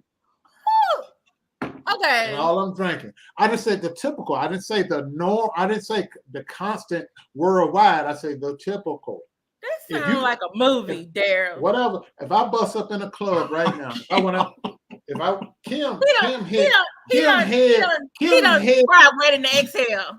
Kim's head. That's the reason that movie was successful, because it was hitting on some points in your community. Kim's head is hard as a rock, but she ain't gonna listen. But that's okay. We're gonna reach somebody. I don't think I We're gonna listen, reach but I do somebody. listen. You don't. No, you don't. Kim, you wait for your turn to talk again. I'm listening right now. What we just got said. questions. What we just said. Tick tock, tick Go ahead. tock, tick tock. Whatever, tick Sally tock, Jesse. tick She done took her Sally Jesse and Raphael glasses. Okay, can I be honest? Go ahead. About something? Please be Okay. honest. Be real honest. I'm gonna be real honest. When y'all say things, and it's like, oh, black women this, black women that, and I'm Mhm. listening to y'all, like, I keep thinking to myself, what women have they been around that this is how they came up with this discussion? Oh, okay, I'll take. Can I answer that first, Okay. Marcella? Let me answer that Go first. right That's ahead. what I'm saying. Because this is getting Please, good. Go ahead. Good. For the love of the Lord. And so I'm like, okay, maybe they're saying this based on their experiences of other women that they've met. And so this is why they're coming up with this. And they're like telling me, like, hey, Kim, this is, and I'm thinking like, oh, okay. And that's why I be interjecting, like, what Black women are y'all hanging around with? Because the ones I you've know, asked the question. in Let my Daryl answer. experience- Now, I have met some of the ones y'all have, okay?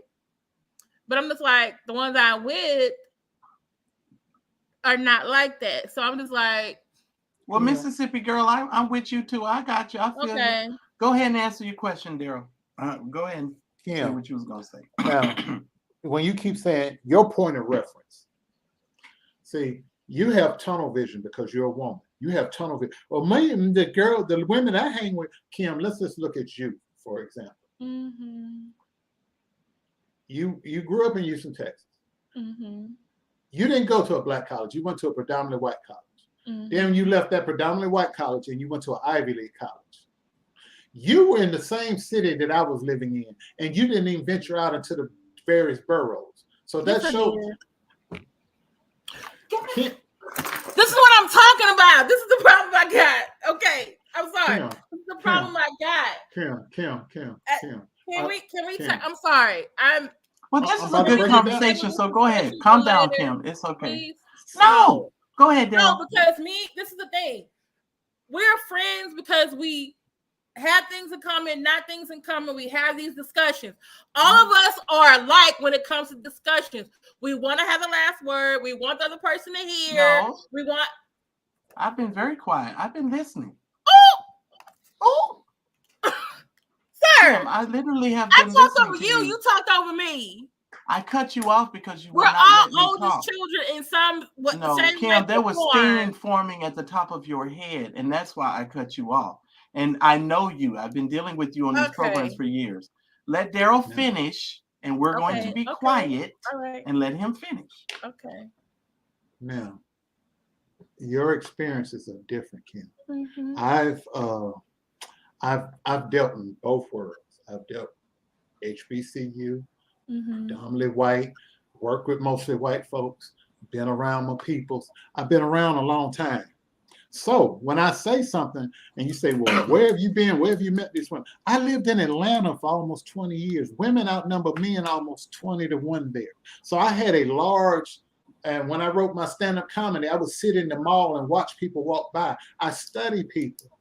So, and then here's now on the street level, I knew a lady pimp by the name of Sunset who saw me one day. And when I was working at the door at the club, she said, you know what? She sized me up. She said, you're going to always have problems with women. I said, why you say that? She said, because you're too damn nice. She said, this is a lady telling me that. I said, what do you mean I'm too nice? She said, they know that they will always be able to say something to you, and there's never a possibility that you're going to ever raise a hand at them. I said, well, I wasn't raised to hit women. She said, but that ain't the point. There has to be the possibility that you just might do that to keep them from getting out of pocket with you. And I said, well, whatever, I brushed it out. And sure enough, every woman that I've ever had problems with would be right here. I'm 6'4", 300-something pounds, and something 5 foot nothing all up in my grill. Like they're going to throw hands on me. But little dude down the street, that's a $105, they don't even try that with him.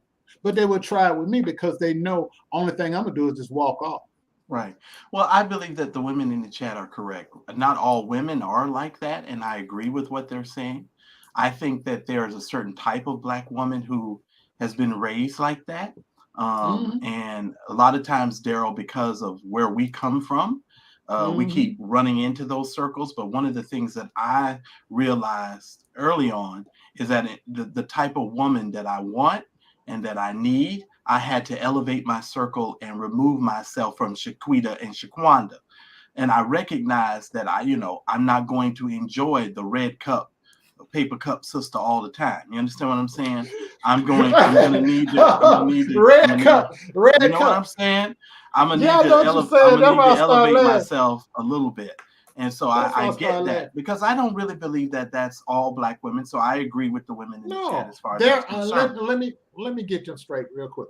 I'm not saying Drink all ye women all like, of it, Kim. Eat all I'm of not. it. I'm not. I love See, Kim. because see, some of y'all will go out here thinking, "Oh, Daryl say all women." No, I have met some really great people, and then I've met some really foul people too. I take them all. I don't put everybody in the same basket. I evaluate you as you are on your own merit. I don't clump all of y'all together because I have met some really nice ladies since I've been doing these YouTube shows, and they over here in the chat. But let me ask y'all a question. Do you all But then really I've met believe- some skanks too. Right. Let me ask you a question. Because we started on this conversation talking about Monique and Sydney. And I want to bring this back here just for a second. Do you really believe that in Monique's heart of hearts, in the way that she conducts herself, like when you see her behind the scenes when they're not on the radio, like when she was ending that interview with Charlemagne and she was on her way out and she was putting stuff in her purse, do you really think that that lady's motivation is to be vindictive or to be hateful or to be disruptive? Do you really, in your opinion, Kim, do you think that's who she is as a person? Do you think so? No, I do not. I don't Oh, think. okay. I don't think in her heart of hearts. Mhm. I just think sometimes her approach, it's like, okay, I'm with you, Monique. I'm with you on this. But then sometimes, like, wait a minute, am I with you on this one? Well, Andrea, I'm going to tell you this. I don't think the conversation should be disappointing. I think that the conversation should lead to other conversations, and then it should be a situation where you can hear other people's thoughts and understand why certain people, come from a different perspective. And this is immediate what happens when Black men start talking a way that Black women do not enjoy. You get vilified for it, and it's just ridiculous. And I'm just here to tell you at this age, I'm not going to stop talking. I'm not going to stop saying the things that I say because it rests true in some places, not all places. As an educated Black woman, I believe that you said in the chat earlier that you and your friends and your girlfriends travel and y'all travel the world. And you guys, y'all have those great types of relationships, and those things are wonderful. And I, I'm not discrediting that. I think that's great because most men, we love to see a strong sister. I don't know any man that's running around here trying to find some weakling. So I just disagree. And because it's expected by Black women for y'all to talk crap about Black men. So, I mean, I could say the same thing, but I'm not going to say that. But I mean, I could say that. But I think we need to be mature enough to understand that not all Black women are the same. Not all Black men are the same. Sure ain't. But the people that I'm talking about in the genesis of this conversation was about Monique and Sydney, and about Sydney being blamed for things that Monique is doing and saying that I do not believe should rest with Sydney and he should not be blamed for. And then when the question was posed and asked, I did not even get a legitimate answer. I was told about Instagram and something else. That's just the bottom line. When you start digging and excavating these types of conversations, you will soon discover that people just don't really have a reason for disliking the man. And when you really start digging about Monique, a lot of people don't have. And then you guys say, oh, well, she disrespected DL's wife and daughter. I don't know that situation, Andrea. That's why I she said did. She did. Yeah. I don't know. I didn't even hear it. So yeah, she did that. She did that. But let me tell you. Well, she is a comedian, and we have some ruthless mouths. Yeah. So let me interject something about Monique. A lot of people are ignoring. Everybody points a finger, and I'm guilty of it first. I'm gonna let the buck stop here. I'm guilty of it too, and I had to. Since you've been talking tonight, I have had to realize something that popped in my head. Monique been acting like this long before there was ever a Sydney attached to her. She's Sydney's husband number 3. 3, yeah. And all of her husbands, she's had something bad to say about them.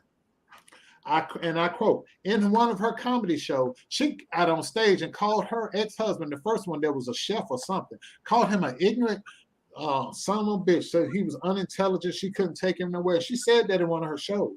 And then shortly thereafter, he got divorced from her ass.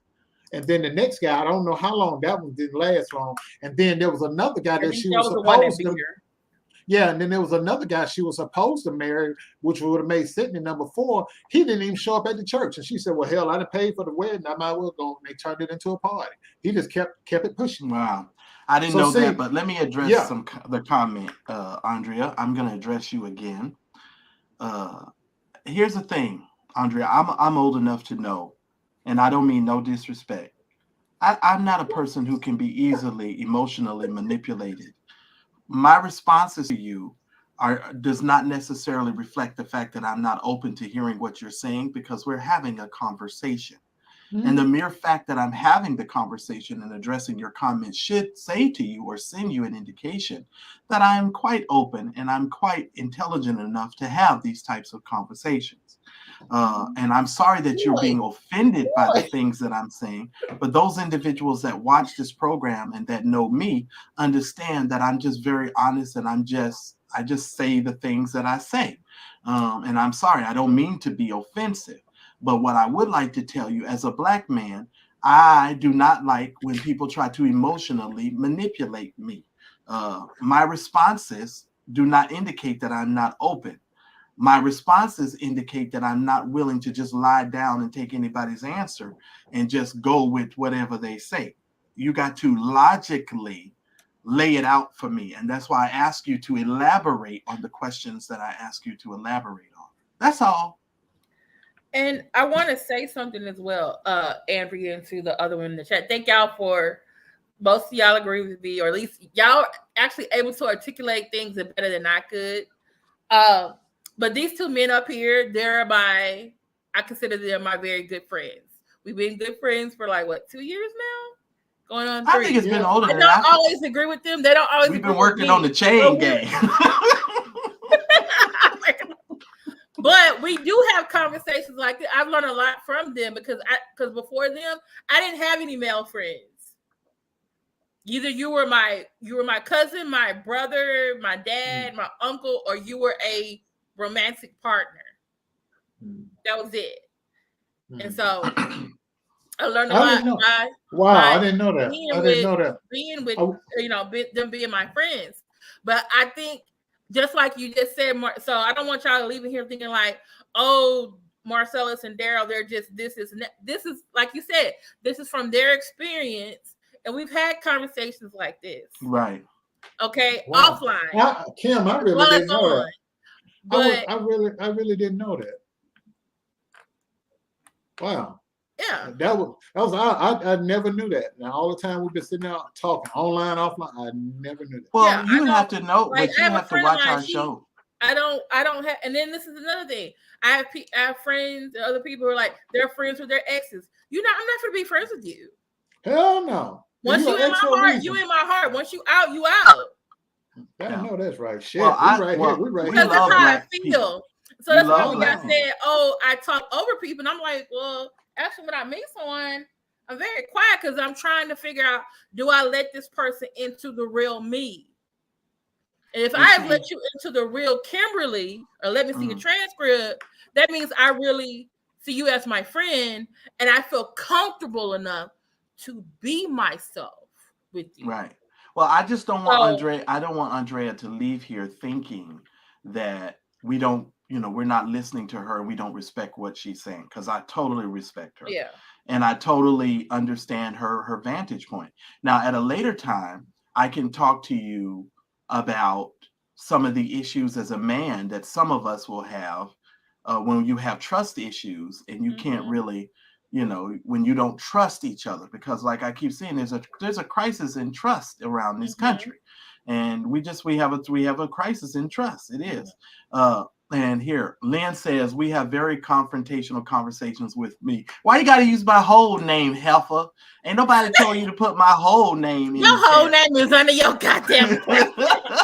I know, right? But she gonna have to put my whole name in there. I don't know who you think you talking to using my whole name. Anyway, behind the scenes, and trust me, he is one you can at least have a conversation and not agree. Yeah, I do.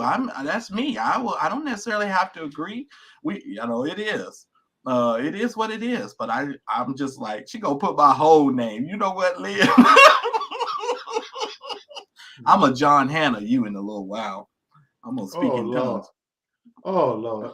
Not the oil. Oh Lord, not that part, not that John Hannah. There's That's who healing had in me the die. oil. He had me laugh at the part. I thought that was who y'all were talking about all the time. See, I can't keep up with these church people. I thought that was I got it. You found my comments problematic, but listen, I need you to understand something. I found a lot of things that these black women today are saying.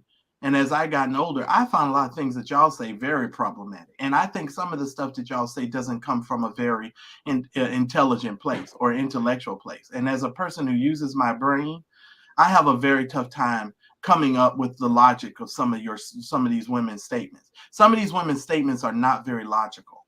Period. The progression of their logic is very flawed. And I'm just saying. And see, can I say something? Yes, ma'am. What you just said there, I wish you would have said that 30 minutes ago. Because I felt like, oh, he just said some of us black women's arguments are not logical. But what I heard from you earlier was, I'm tired of you black women. And I'm like, oh, well, okay. I guess it rolled out like muddy water, but But I get it now. But Kim, I'm really serious. I think we logical explanation of things. Okay, all right. Yeah, but we as black men and black women have to stop making these blanket types of things when it comes to each other. You know what I'm saying? And all of this started with Monique and Sydney. And it started talking about having a strong black man. And Monique is very opinionated, okay?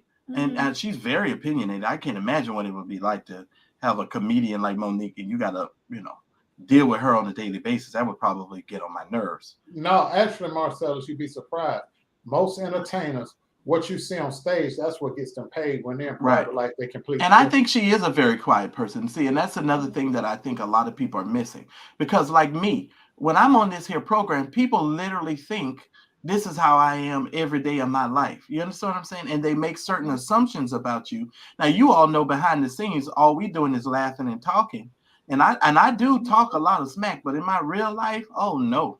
I'm actually quite a very, very nice person. Very nice person. That's why I can get into spaces and places that a lot of other people can't get into. And they just be jealous and hating me for it. Go on, haters, because it don't even matter because you're not on my level. So I don't even care. I don't even care.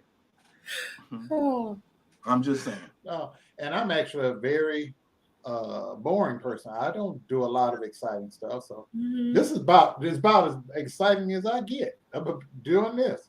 My idea of a good time is going to a bookstore, or going to the lake, or I'm sorry for laughing. I'm sitting here reading Lynn's comment. I'm sorry.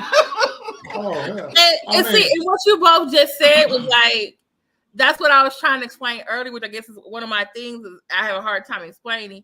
When I said when I first meet a person or when I'm getting involved with someone, I'm actually quieter because I am trying to learn about them and learn trust. Information. So you're getting information. I get it, Kim. Yeah. I get it. Now, if I feel more comfortable with you and you see this side of me, that means I really like you and like, oh, I can be myself. I got you. And I'm not going to be judged on it. Right. And we're not judging. I laugh and tease you. I laugh and tease you, but we're not judging you. No, I got my own dirt. But I am going to keep my foot on your neck every now and then. Because some of these things that I know because you're a strong, intelligent, educated black woman, sometimes I feel like strong, educated black women tend to believe certain things about black men that are not necessarily good or productive or conducive to a successful relationship with a man. There are certain things that men and women who are intelligent have to give. It's a give and take. You're going to have to know how to walk the fine line of dealing with individuals in relationships. And I think sometimes strong black women, you can be so strong that you actually you can be so strong that Yeah, sometimes it goes over into toxicity. Yeah. Yeah. You know, and then that's why you end up marrying the lady boys. I'm just saying. And you know he's a lady boy. And you know, and you now you done turn into a cover girl. According to a beard. you done turn into a cover girl. I'm just saying. You sitting over here with a whole dude wearing makeup. I'm just saying. And then, and like I had to convince this girl, I was trying to tell, I was like, because she literally thought this was normal. I was like, no, ma'am, it's not normal for your boyfriend to wear makeup. That's not normal. That's not a normal thing. Unless he's on a film shoot. Yeah, I mean, if he was an actor, I was like, but I guess times is different. Mm-hmm. Times is different. Congratulations, Mississippi girl. Oh, okay, cool. See, look here. But y'all want to bet Mississippi's extra part? She probably gonna have to run. She gonna run out of the dark space with some type of weapon, and she gonna be yelling. She gonna run across the screen. Get him! That's Mississippi girl part. Well, her tough self. Go ahead. See, like we tease Kim. Okay, I'm gonna use an example, Kim. When we tease you about bathing boy with the 8 bottles of water. That's just not logical shit. But you got mad as hell with us about that. Yeah, it wasn't logical. And then we were just joking. But to me, in my head, it was because it was like the water was right there next to the door. Say it again. In my head. In my head, it was logical. It made more sense. Why do I need to go get in a car, go buy 2 buckets, come back to my house, go into my bathroom, put water in there, and I had water right next to the door? Okay. Well, Kim. That was me. But hey. I get it. And let me just say, I'm just making a statement. I've learned that y'all are jokesters, and so I need to okay, they're joking. Okay, let me address this real quick. I normally stay at the chat. Andre, no one, you saying no one I know is. That's you in your circle. Right. That doesn't count everybody else's experience. That doesn't count someone. See, as a woman, and this is not a generalization, this is a fact. Or if it's flipped over, like me dealing with men, I look at men like this. You as a woman, you look at men like this. You're looking at the totality of a man. I'm not focused on men because I only deal with men when I want to. I'm not dealing with men on any other level other than friendship and business. You're looking at men for companionship, marriage, the whole shebang. That's not in my realm. So my focus on a man is right here. Just like as a woman, unless you're a lesbian, your focus on the women is right here. I see the totality of women. I see the totality of women.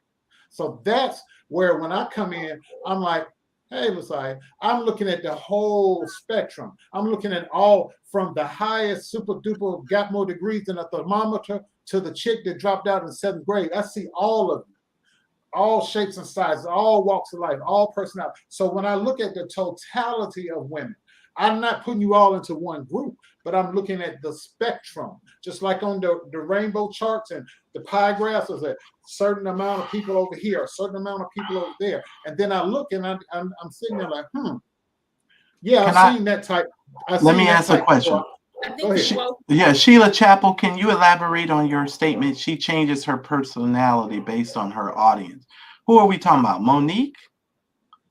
Or you talking about Kim? Who are we referring? Because I just need you to elaborate. By the way, Mississippi girl, you know I was joking, so I know you know. What I think you guys need to understand is that Marcellus and Daryl do, like I said, I don't always agree with them. Let me ask you a question, Kim, before you go on. Can I cut you off? Though, some of the things you have said has been said by some manosphere men, but it's been taken to the extreme. So that may be triggering some people. Okay, can I ask you a question? Real talk, Kim. Name me 3 qualities, just 3. 3 qualities that's very important for you to have in a mate. The main 3 qualities that are most important to you. Only 3 now. In a mate. Yes. Okay. No, hold on. All right. Or you can give me, or just give me the list of things that you think is the most important. Because, and I'm gonna tell you why I'm asking this question.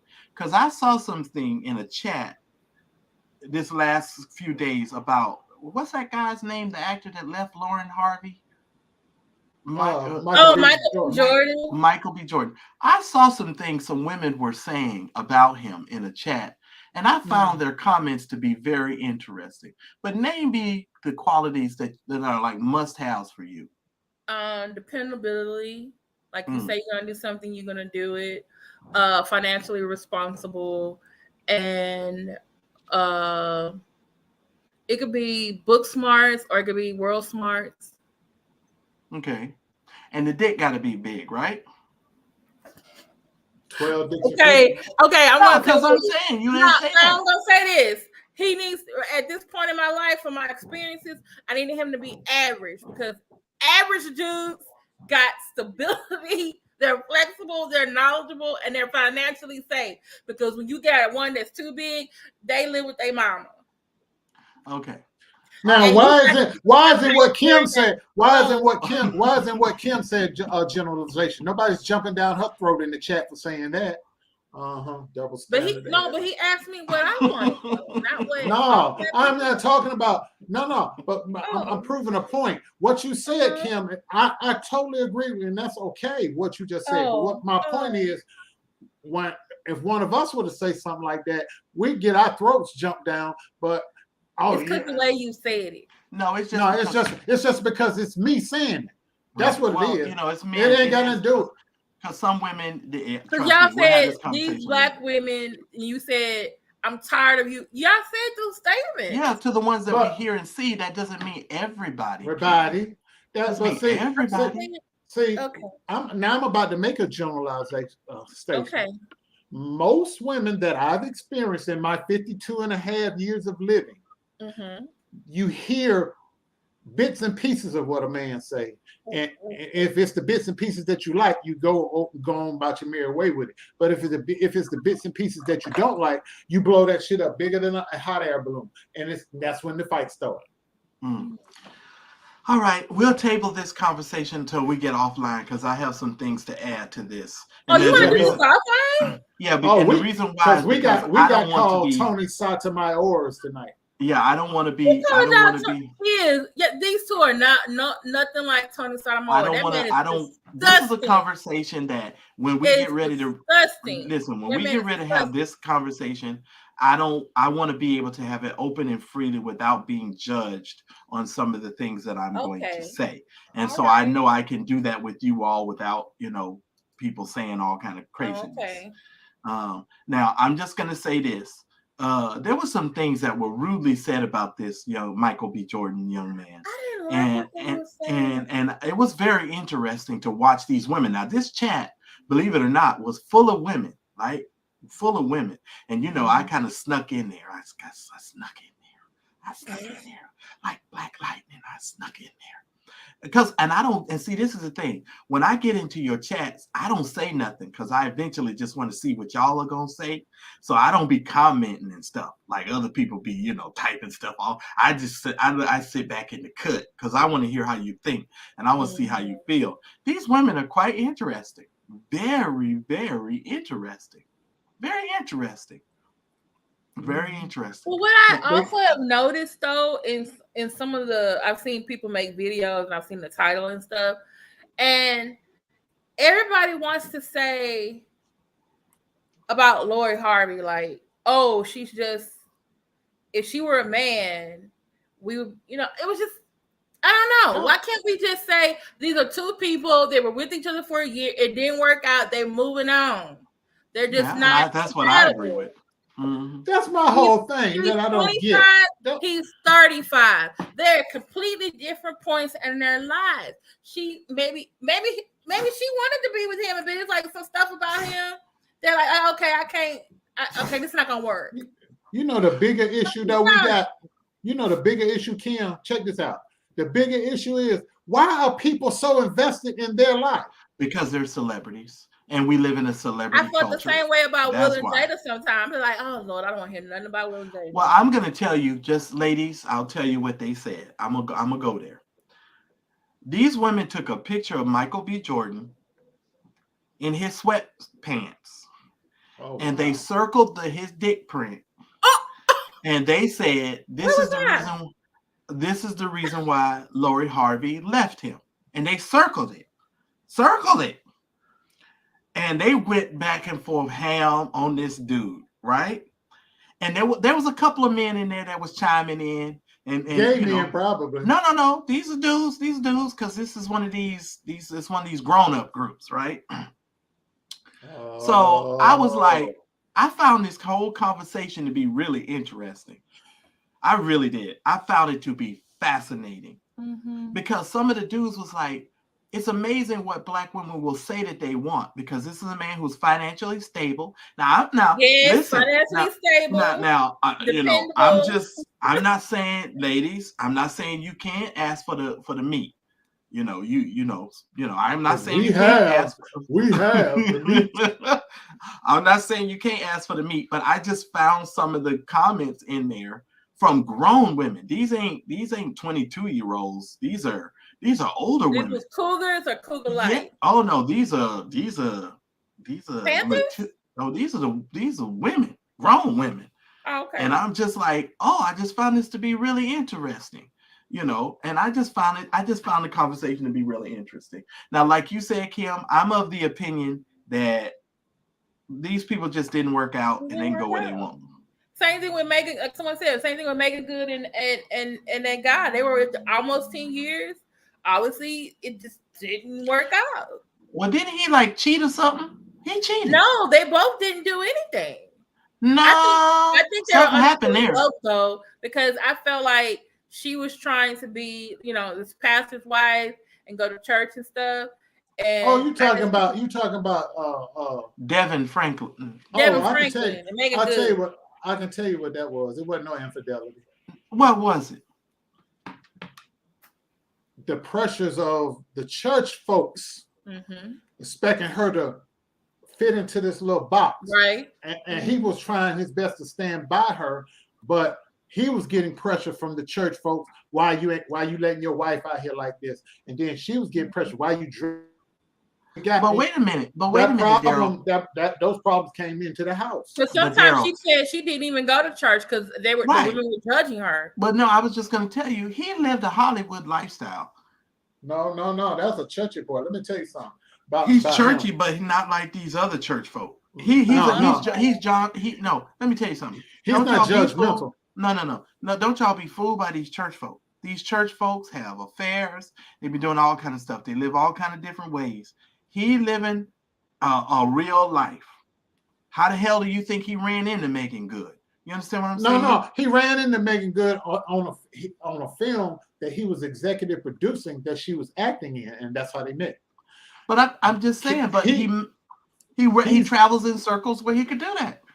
He was the second most influential person at Sony Pictures. No movie was getting made at Sony unless he greenlighted. He had that kind of power. In fact, he's one of the three. At one time he was one of the top 5 most powerful people in Hollywood because he was the number 2 man at Sony Films. So this guy, and then they were surprised that he was able to even rise that high because he don't work on Friday nights or Saturdays when most of the industry events are taking place because of his 7-day Adventist beliefs. So he don't work at all from Friday sundown to Saturday sundown. He don't do nothing. And that's when most of the networking and industry stuff is taking place. And he's never out there. And then he was still preaching in the pulpit. Because all those people, if you look at some of the videos, the commentary, some of the nasty vitriol comments that they were it's always hurtful. Yeah, and it got to be too much for her. Because what did she do when she broke up with him? She started dressing like she was when she first met him. She went back to what made her happy. She went to drinking again. Now she's smoking cigarettes, and she got her a young ding-a-ling man. This is the main reason why I say Christians have to be real people and stop trying to wear these faces and live up to expectations of other people. If I was married to her, I would have let her wear whatever she wanted. That's what she had on when you met her. Right. And now when we're out in public, I would be like, well, first of all, you can't be with me and smoke cigarettes because I'm not kissing no damn ashtray. I'm just not doing that. That's like getting rid of a Rolls Royce because it got a scratch in the paint. Come on. Well, this Rolls Royce is gone. The Rolls Royce is gone. I'm serious because I don't want a Rolls Royce with a scratch in the paint anyway because the value is really depreciated by that point. I'm just saying. Miss Carr, that was the public statement, so everybody could walk away happy and smiling. But the real deal behind the scenes, wholly different. It was them church folks. I thought she was talking about Michael B. Jordan. So no, it was the Devin Franklin. He wanted kids. Yeah.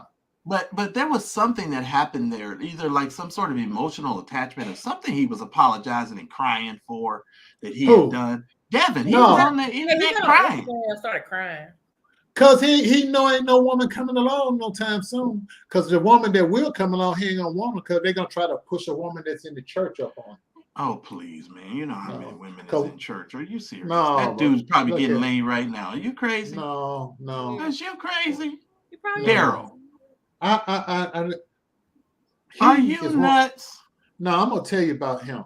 He's one of the few people that I would be willing to bet $1 on that he actually tries to live the walk that he talks. Daryl, I try to live the walk that I talk.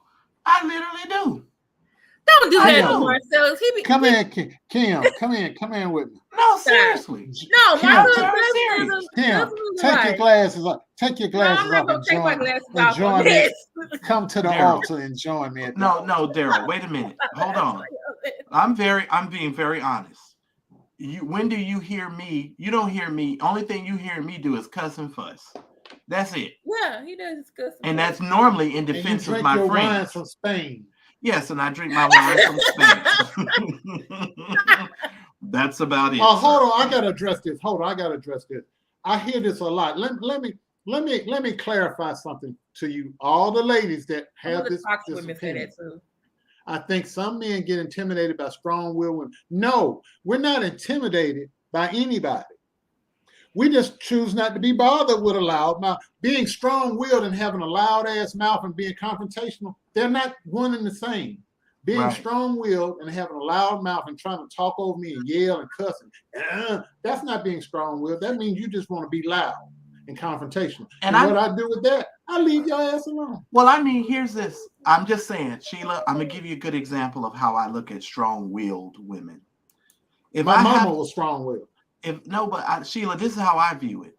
As a strong-willed man, if I have to submit my will to God and he has to break my will so that my will becomes his will, when you're in a relationship with a man, you're going to have to do the same thing. You're going to have to break your will and you're going to have to submit your will to the Father and to your husband so that you all can be intertwined and that relationship can flourish and nourish the way that it can do properly.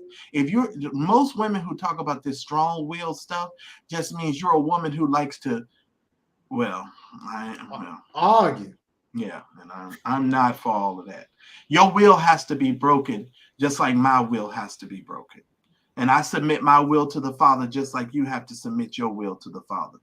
So that way, both of those wills can be submitted and we can come back together and we can be nourished and we can flourish. But any woman who typically starts talking to me about being strong-willed, you're on a whole nother level. Andrea says it was the kids thing. They loved each other and just couldn't get past it. He made several public statements defending her attire and went off in public. He sure did. I saw him do that in the church one day. And people who tried to criticize her for it, he went off to somebody in church one time talking about her. Yeah, so he don't play that about his wife. And that's what a man does. We're going to defend you. Shoot. I remember him saying she can wear whatever. Yeah, I know. Yeah. I mean, seriously. Because I was rooting for them. But here's the thing, Kim. I don't understand what these people think. Just because you're a Christian, they think you don't want to see titties. You don't want to see hips and thighs. I don't get it.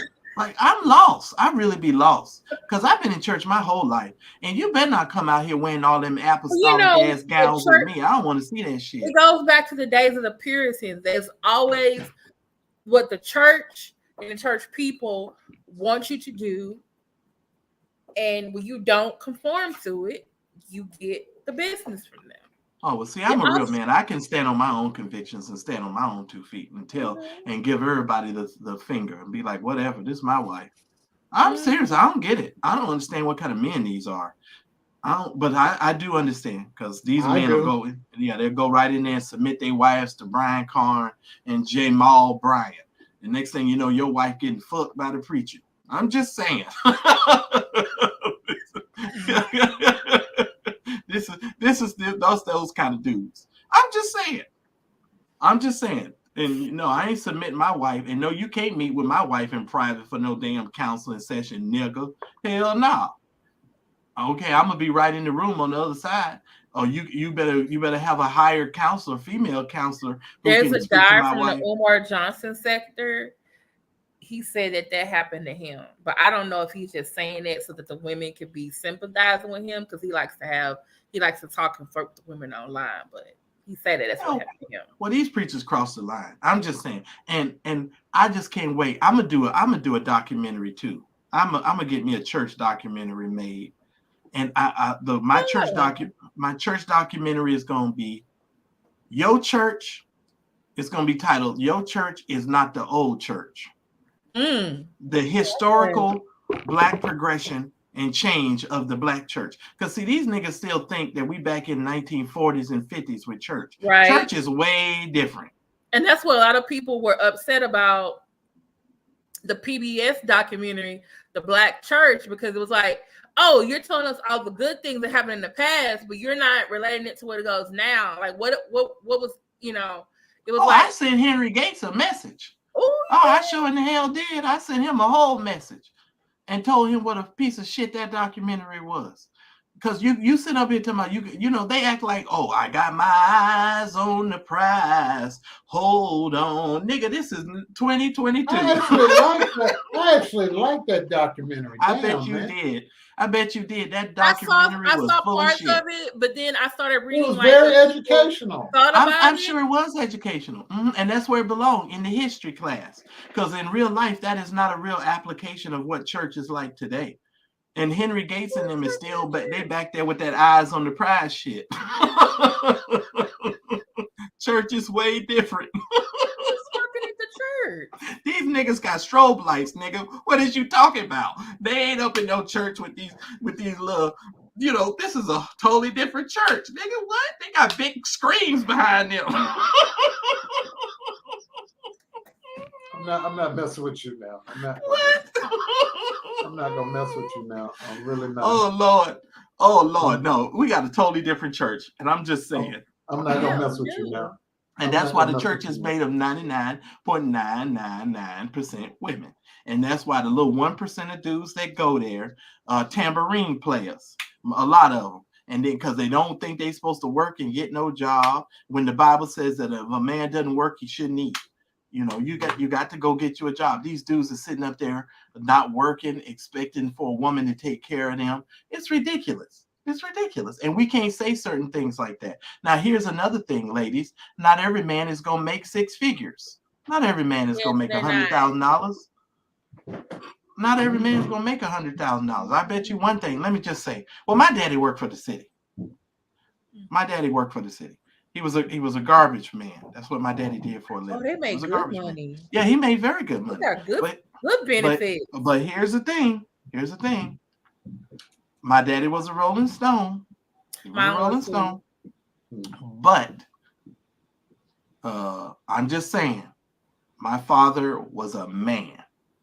You understand what I'm saying? And I don't understand how some of these people just think you're gonna get all of the top of the line, dude. It's very few and far between the $100,000, $200,000, $500,000 dudes. That's yeah. By sheer numbers, y'all ain't gonna all get that. I'm just saying. My parents were not together. Like you said, my dad was Rolling Stone. But when I go visit or live, there were times I had to go live with my aunt or my great aunt, and I always remembered this. Now, both of them were like, I guess you say, traditional in the fact that they, they cook, they clean, and did, all that. But the uncles went to work and they came home, and my aunts had their food ready for them because they went out and worked and they paid the bills. So I did see that growing up, like, oh, okay, men go out and work and pay the bills and they come back. And you have the home ready for them. I'm a very traditional in that sense, Kim. I'm very traditional in that sense. And here's the thing. I don't mind fixing your plate. I don't mind you fixing mine, blah, blah, blah.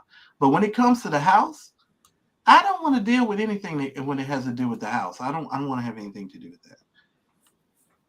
I don't want to deal with cabinets. I don't want to deal with rugs, potpourri, none of that shit. I don't want to deal with none of that. I'm just being honest. I don't want to deal with none of that because that ain't my life. My life is too busy. I understand that. I could do that, but at the same time, if I'm also working, I'm just like, okay, hun, I'm gonna fix dinner this night. Can you do it this night? What we gonna do about the laundry and the vacuuming? Can we work something out or what? Because I don't know. I had a homemade. Kim, you have a homemade? No, I used to. When I lived in an apartment, I had a homemade, which is really weird because now I don't even have a maid. But I had a homemade in an apartment, and she was one of my cousin's friends, and she came to my house twice a week to clean up. And she used to get pissed off and tell me I had too much dust. And I used to be like, well, hey, that's what I got you here for, But I'm not that dude. I'm really not. I don't like doing stuff. And I'm not picking out no cabinets and curtains and shit. I don't give a shit about none of that. As long as you make sure it's beautiful, you got good taste. But see, here's the thing about dudes. You got to figure out the type of woman you have. Oh, man. You got to figure out the type of woman you have. Because if you got a woman that don't like to get her hair and her nails done, and her feet look like that she, break bricks for a living, 9 times out of 10, she ain't gonna make sure that your house smells good and the stuff all looks beautiful. Typically the woman, I'm serious. Now this has been my experience, so don't get me, Miss Carr. My experience, the woman whose feet look like she break bricks for a living and she don't like to get her hair and nails done, she got some good coochie though. I'll just say that. Yes, Lord. That's all I can say. Hey! I'm just gonna tell you, she got some good coochie, but you're not gonna. And her house is nasty. You go up in there, stuff be all on the floor. You be like, Jesus, is something on your bed? Let's.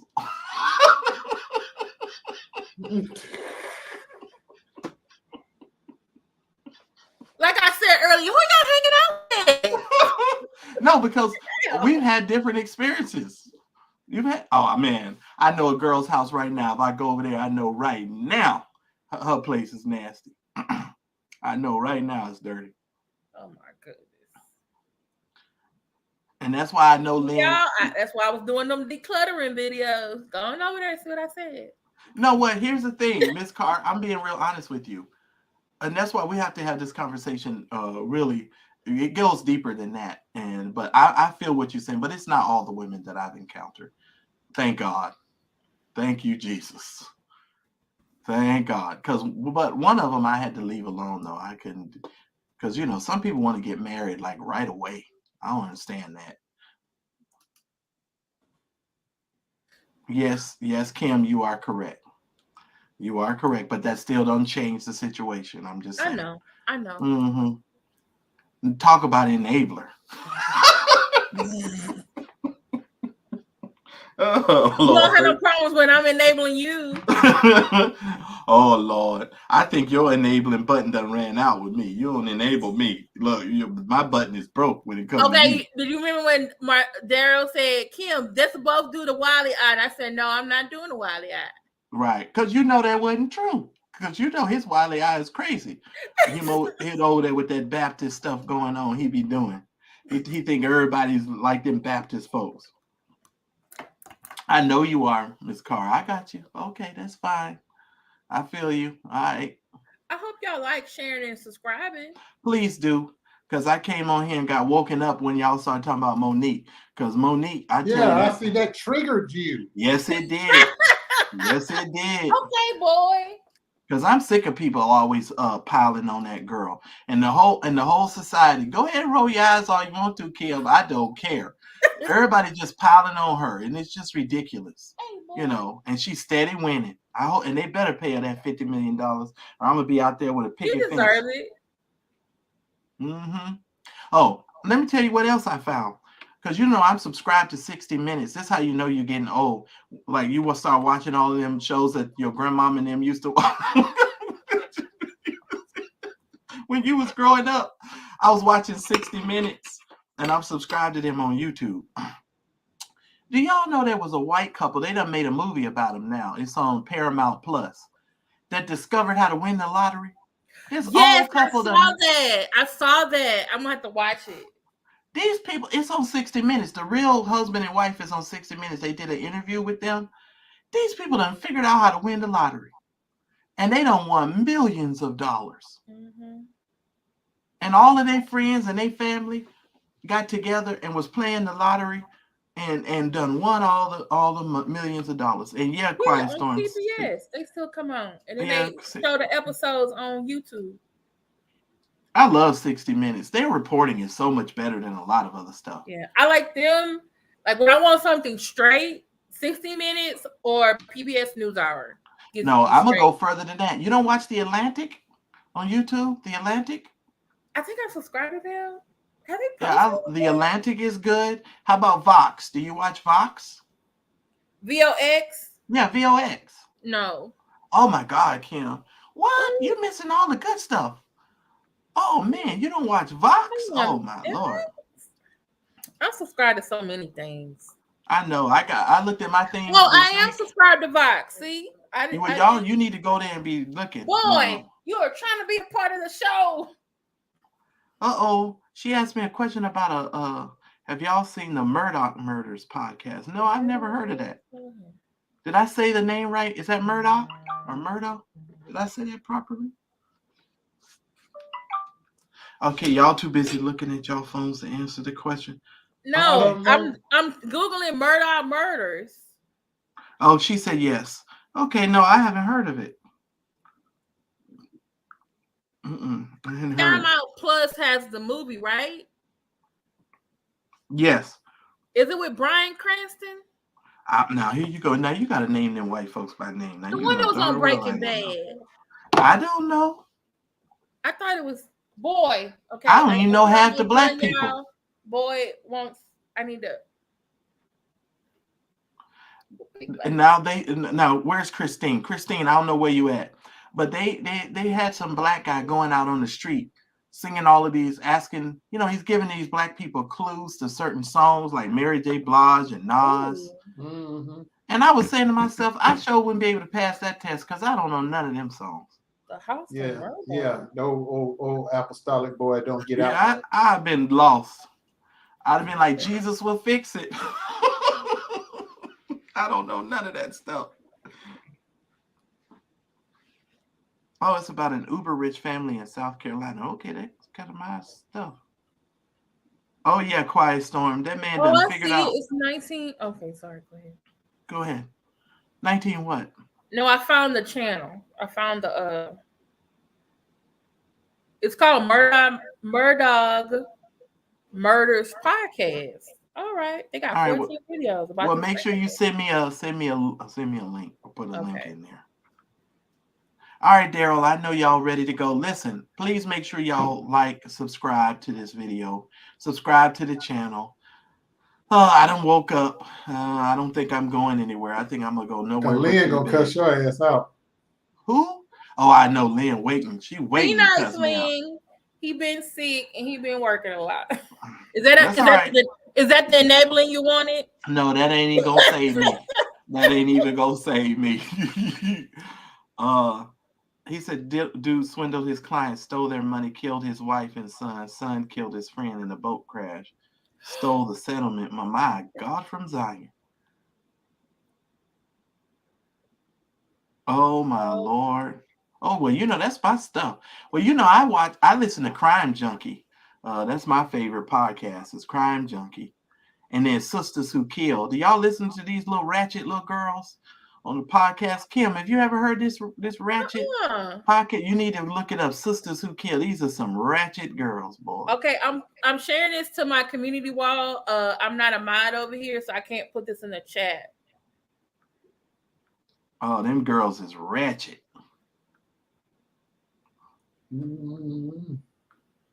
share this to my. Well, I'm gonna go. It's Boy, B-O-Y.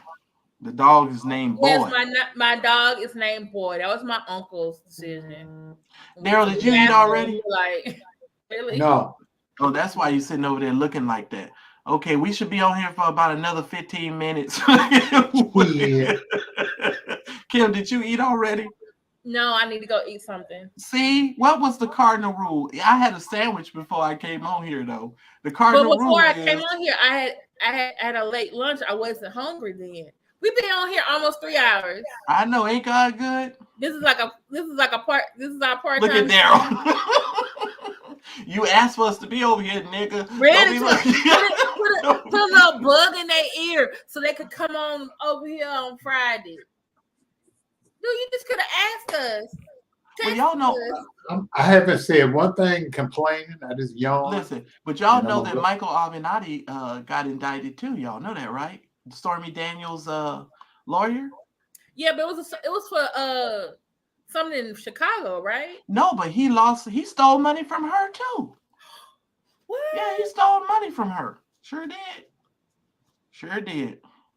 Hey, Marcella, speaking of, whatever happened to that lady that had the big flowers on her dress that got indicted? Listen here, Daryl. I don't know why this woman ain't in jail. I don't know. She must have snitched. She must have snitched on somebody. Because the last time I looked, she was free. I need to go back and check. Yeah, but she was free. She done snitched on that whole family. Yeah. And she was having a bargain basement selling all her dresses and gowns and things. So maybe she was getting ready to go into the pen. So she wanted to put all that money on her books. I don't know what in the world she was doing. But yeah. She had to sell her dresses to a particular market because you just can't buy them dresses because she wasn't a typical size. She only could sell to people that her size. Mm-hmm. Yeah, and she, you know, when them folks, they got tailors out there. Mm-hmm. I just shared cut that dress up. That dress could be cut up in the dress for 3 other folks. Yeah, she had a little bit of space. But Christine, you know, pray for me. Y'all pray for me. I got a lot going on. Next week I'll share some stuff with y'all. And I'll wait till next week to do all of that. But yeah, I love and appreciate you all. Please make sure that y'all support the show, support the content creators. There's a lot of stuff going on. Well, out and about, I be trying to be nice. You notice how I'm very good with my words. Quiet Storm is still going on here. He's in jail right now awaiting trial. Oh, wow.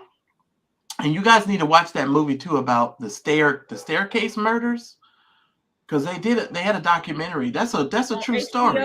Was it I think so. But that's based on a true story, right? Yeah. I saw the real documentary about that dude. They messed that whole dude's life up with that foolishness.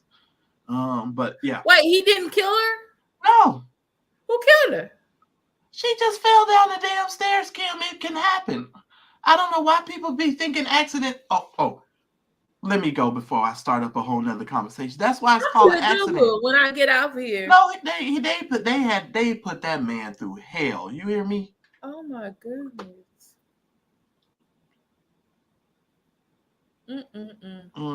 Okay. Well, didn't Amber Heard say that about Johnny Depp? Let's end the show with let's. We didn't even talk about that. She was on I need to do a review. She got interviewed on ABC or something. What is Hall so hard about saying she lied, Kim? I don't know. Why can't these women just admit to the fact that she lied? And there's still people who are like, "Oh, Johnny Depp did it," and I'm like, "She cut the man's finger off and she pooped in the bed." How y'all saying y'all team Amber Heard? I don't understand. Yeah. They just can't admit that this woman lied. Everywhere I go, she's sitting up here talking about Aquaman too. They setting women's causes back. Bullshit. All right. I love and appreciate every single one of you. Thank you so much for coming. Andrea Carr, thank you so much for all of your spirited conversation. We really enjoyed it. YouTube Hopper, thanks for supporting. Quiet Storm, Christine Parks, Mississippi Girl. Trina, thank you so very much. Siobhan Palmer, you was awesome as well. I enjoyed your comments. Of course, you Mississippi Girl, you know that. All of you guys, we appreciate you guys so very much. Because I thought that Siobhan Palmer was going to kill me at one point. She going to send a lightning bolt through the phone. Hey, Latrice. Betty Yellick, thank you so much. All of our day ones, thank y'all so very much. We really appreciate you. All the new folks over here supporting the Cigar Vlogger, we really do appreciate you guys.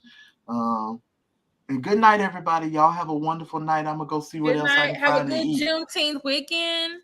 And I'm going to have some videos about Pride Month, Black Music Month, and also about Juneteenth. Don't you think we should have kept Juneteenth to ourselves? Yeah, since Walmart's selling Juneteenth ice cream. Oh, they took it off. They took it off. Well, what about that? The fact that they even thought to make it. Right. And then what about that judge who stood up there and told those people it was a holiday called Juneteenth or something, and she couldn't even say it properly, and told them that the court was going to be closed, and she couldn't even say the word. I said, Lord, we should have just kept that to ourselves. Well, the holiday is going to be recognized Monday. Well, yeah. But these folk don't even know why. They don't even know why, Daryl. They don't care that it's off with pay.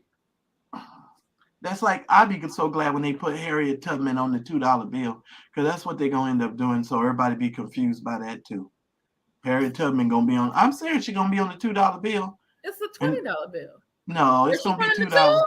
They're probably going to put her on the $2 bill. You know that, because they'd be like, Obama had approved during his administration for her to go on the $20 bill, but it never got voted on. And it got voted on, but the executive branch is supposed to put in like the paperwork so it can get printed. And Trump didn't do that. He delayed the thing. Yeah. And shout out to what's her name? What's her name? The little singing girl that got the EGOT. What's the little girl's name? What's her name, Kim? Jennifer Hudson. Jennifer Hudson. Congratulations to Jennifer. God bless her. Whatever, Daryl. She was producer for this new play, and as a producer, you get. Yep. So she made it. You get a Tony. So she's in her and Whoopi Goldberg EGOT status. Good for them. I'm glad. Good night, all. We love and appreciate you guys. Good night. Good night, y'all. Love y'all. We gave y'all a good show. Oh Lord, let me go get something. Thank you for staying so long. Mm-hmm. You've been listening to Friday Nights with the A-Team. Please remember to visit us online at ateamtv.com. Share the show with a friend. And for God's sake, stay out of Nutville. And keep your breadbasket safe. The A-Team Friday Night Live is a production of the A-Team Television Network.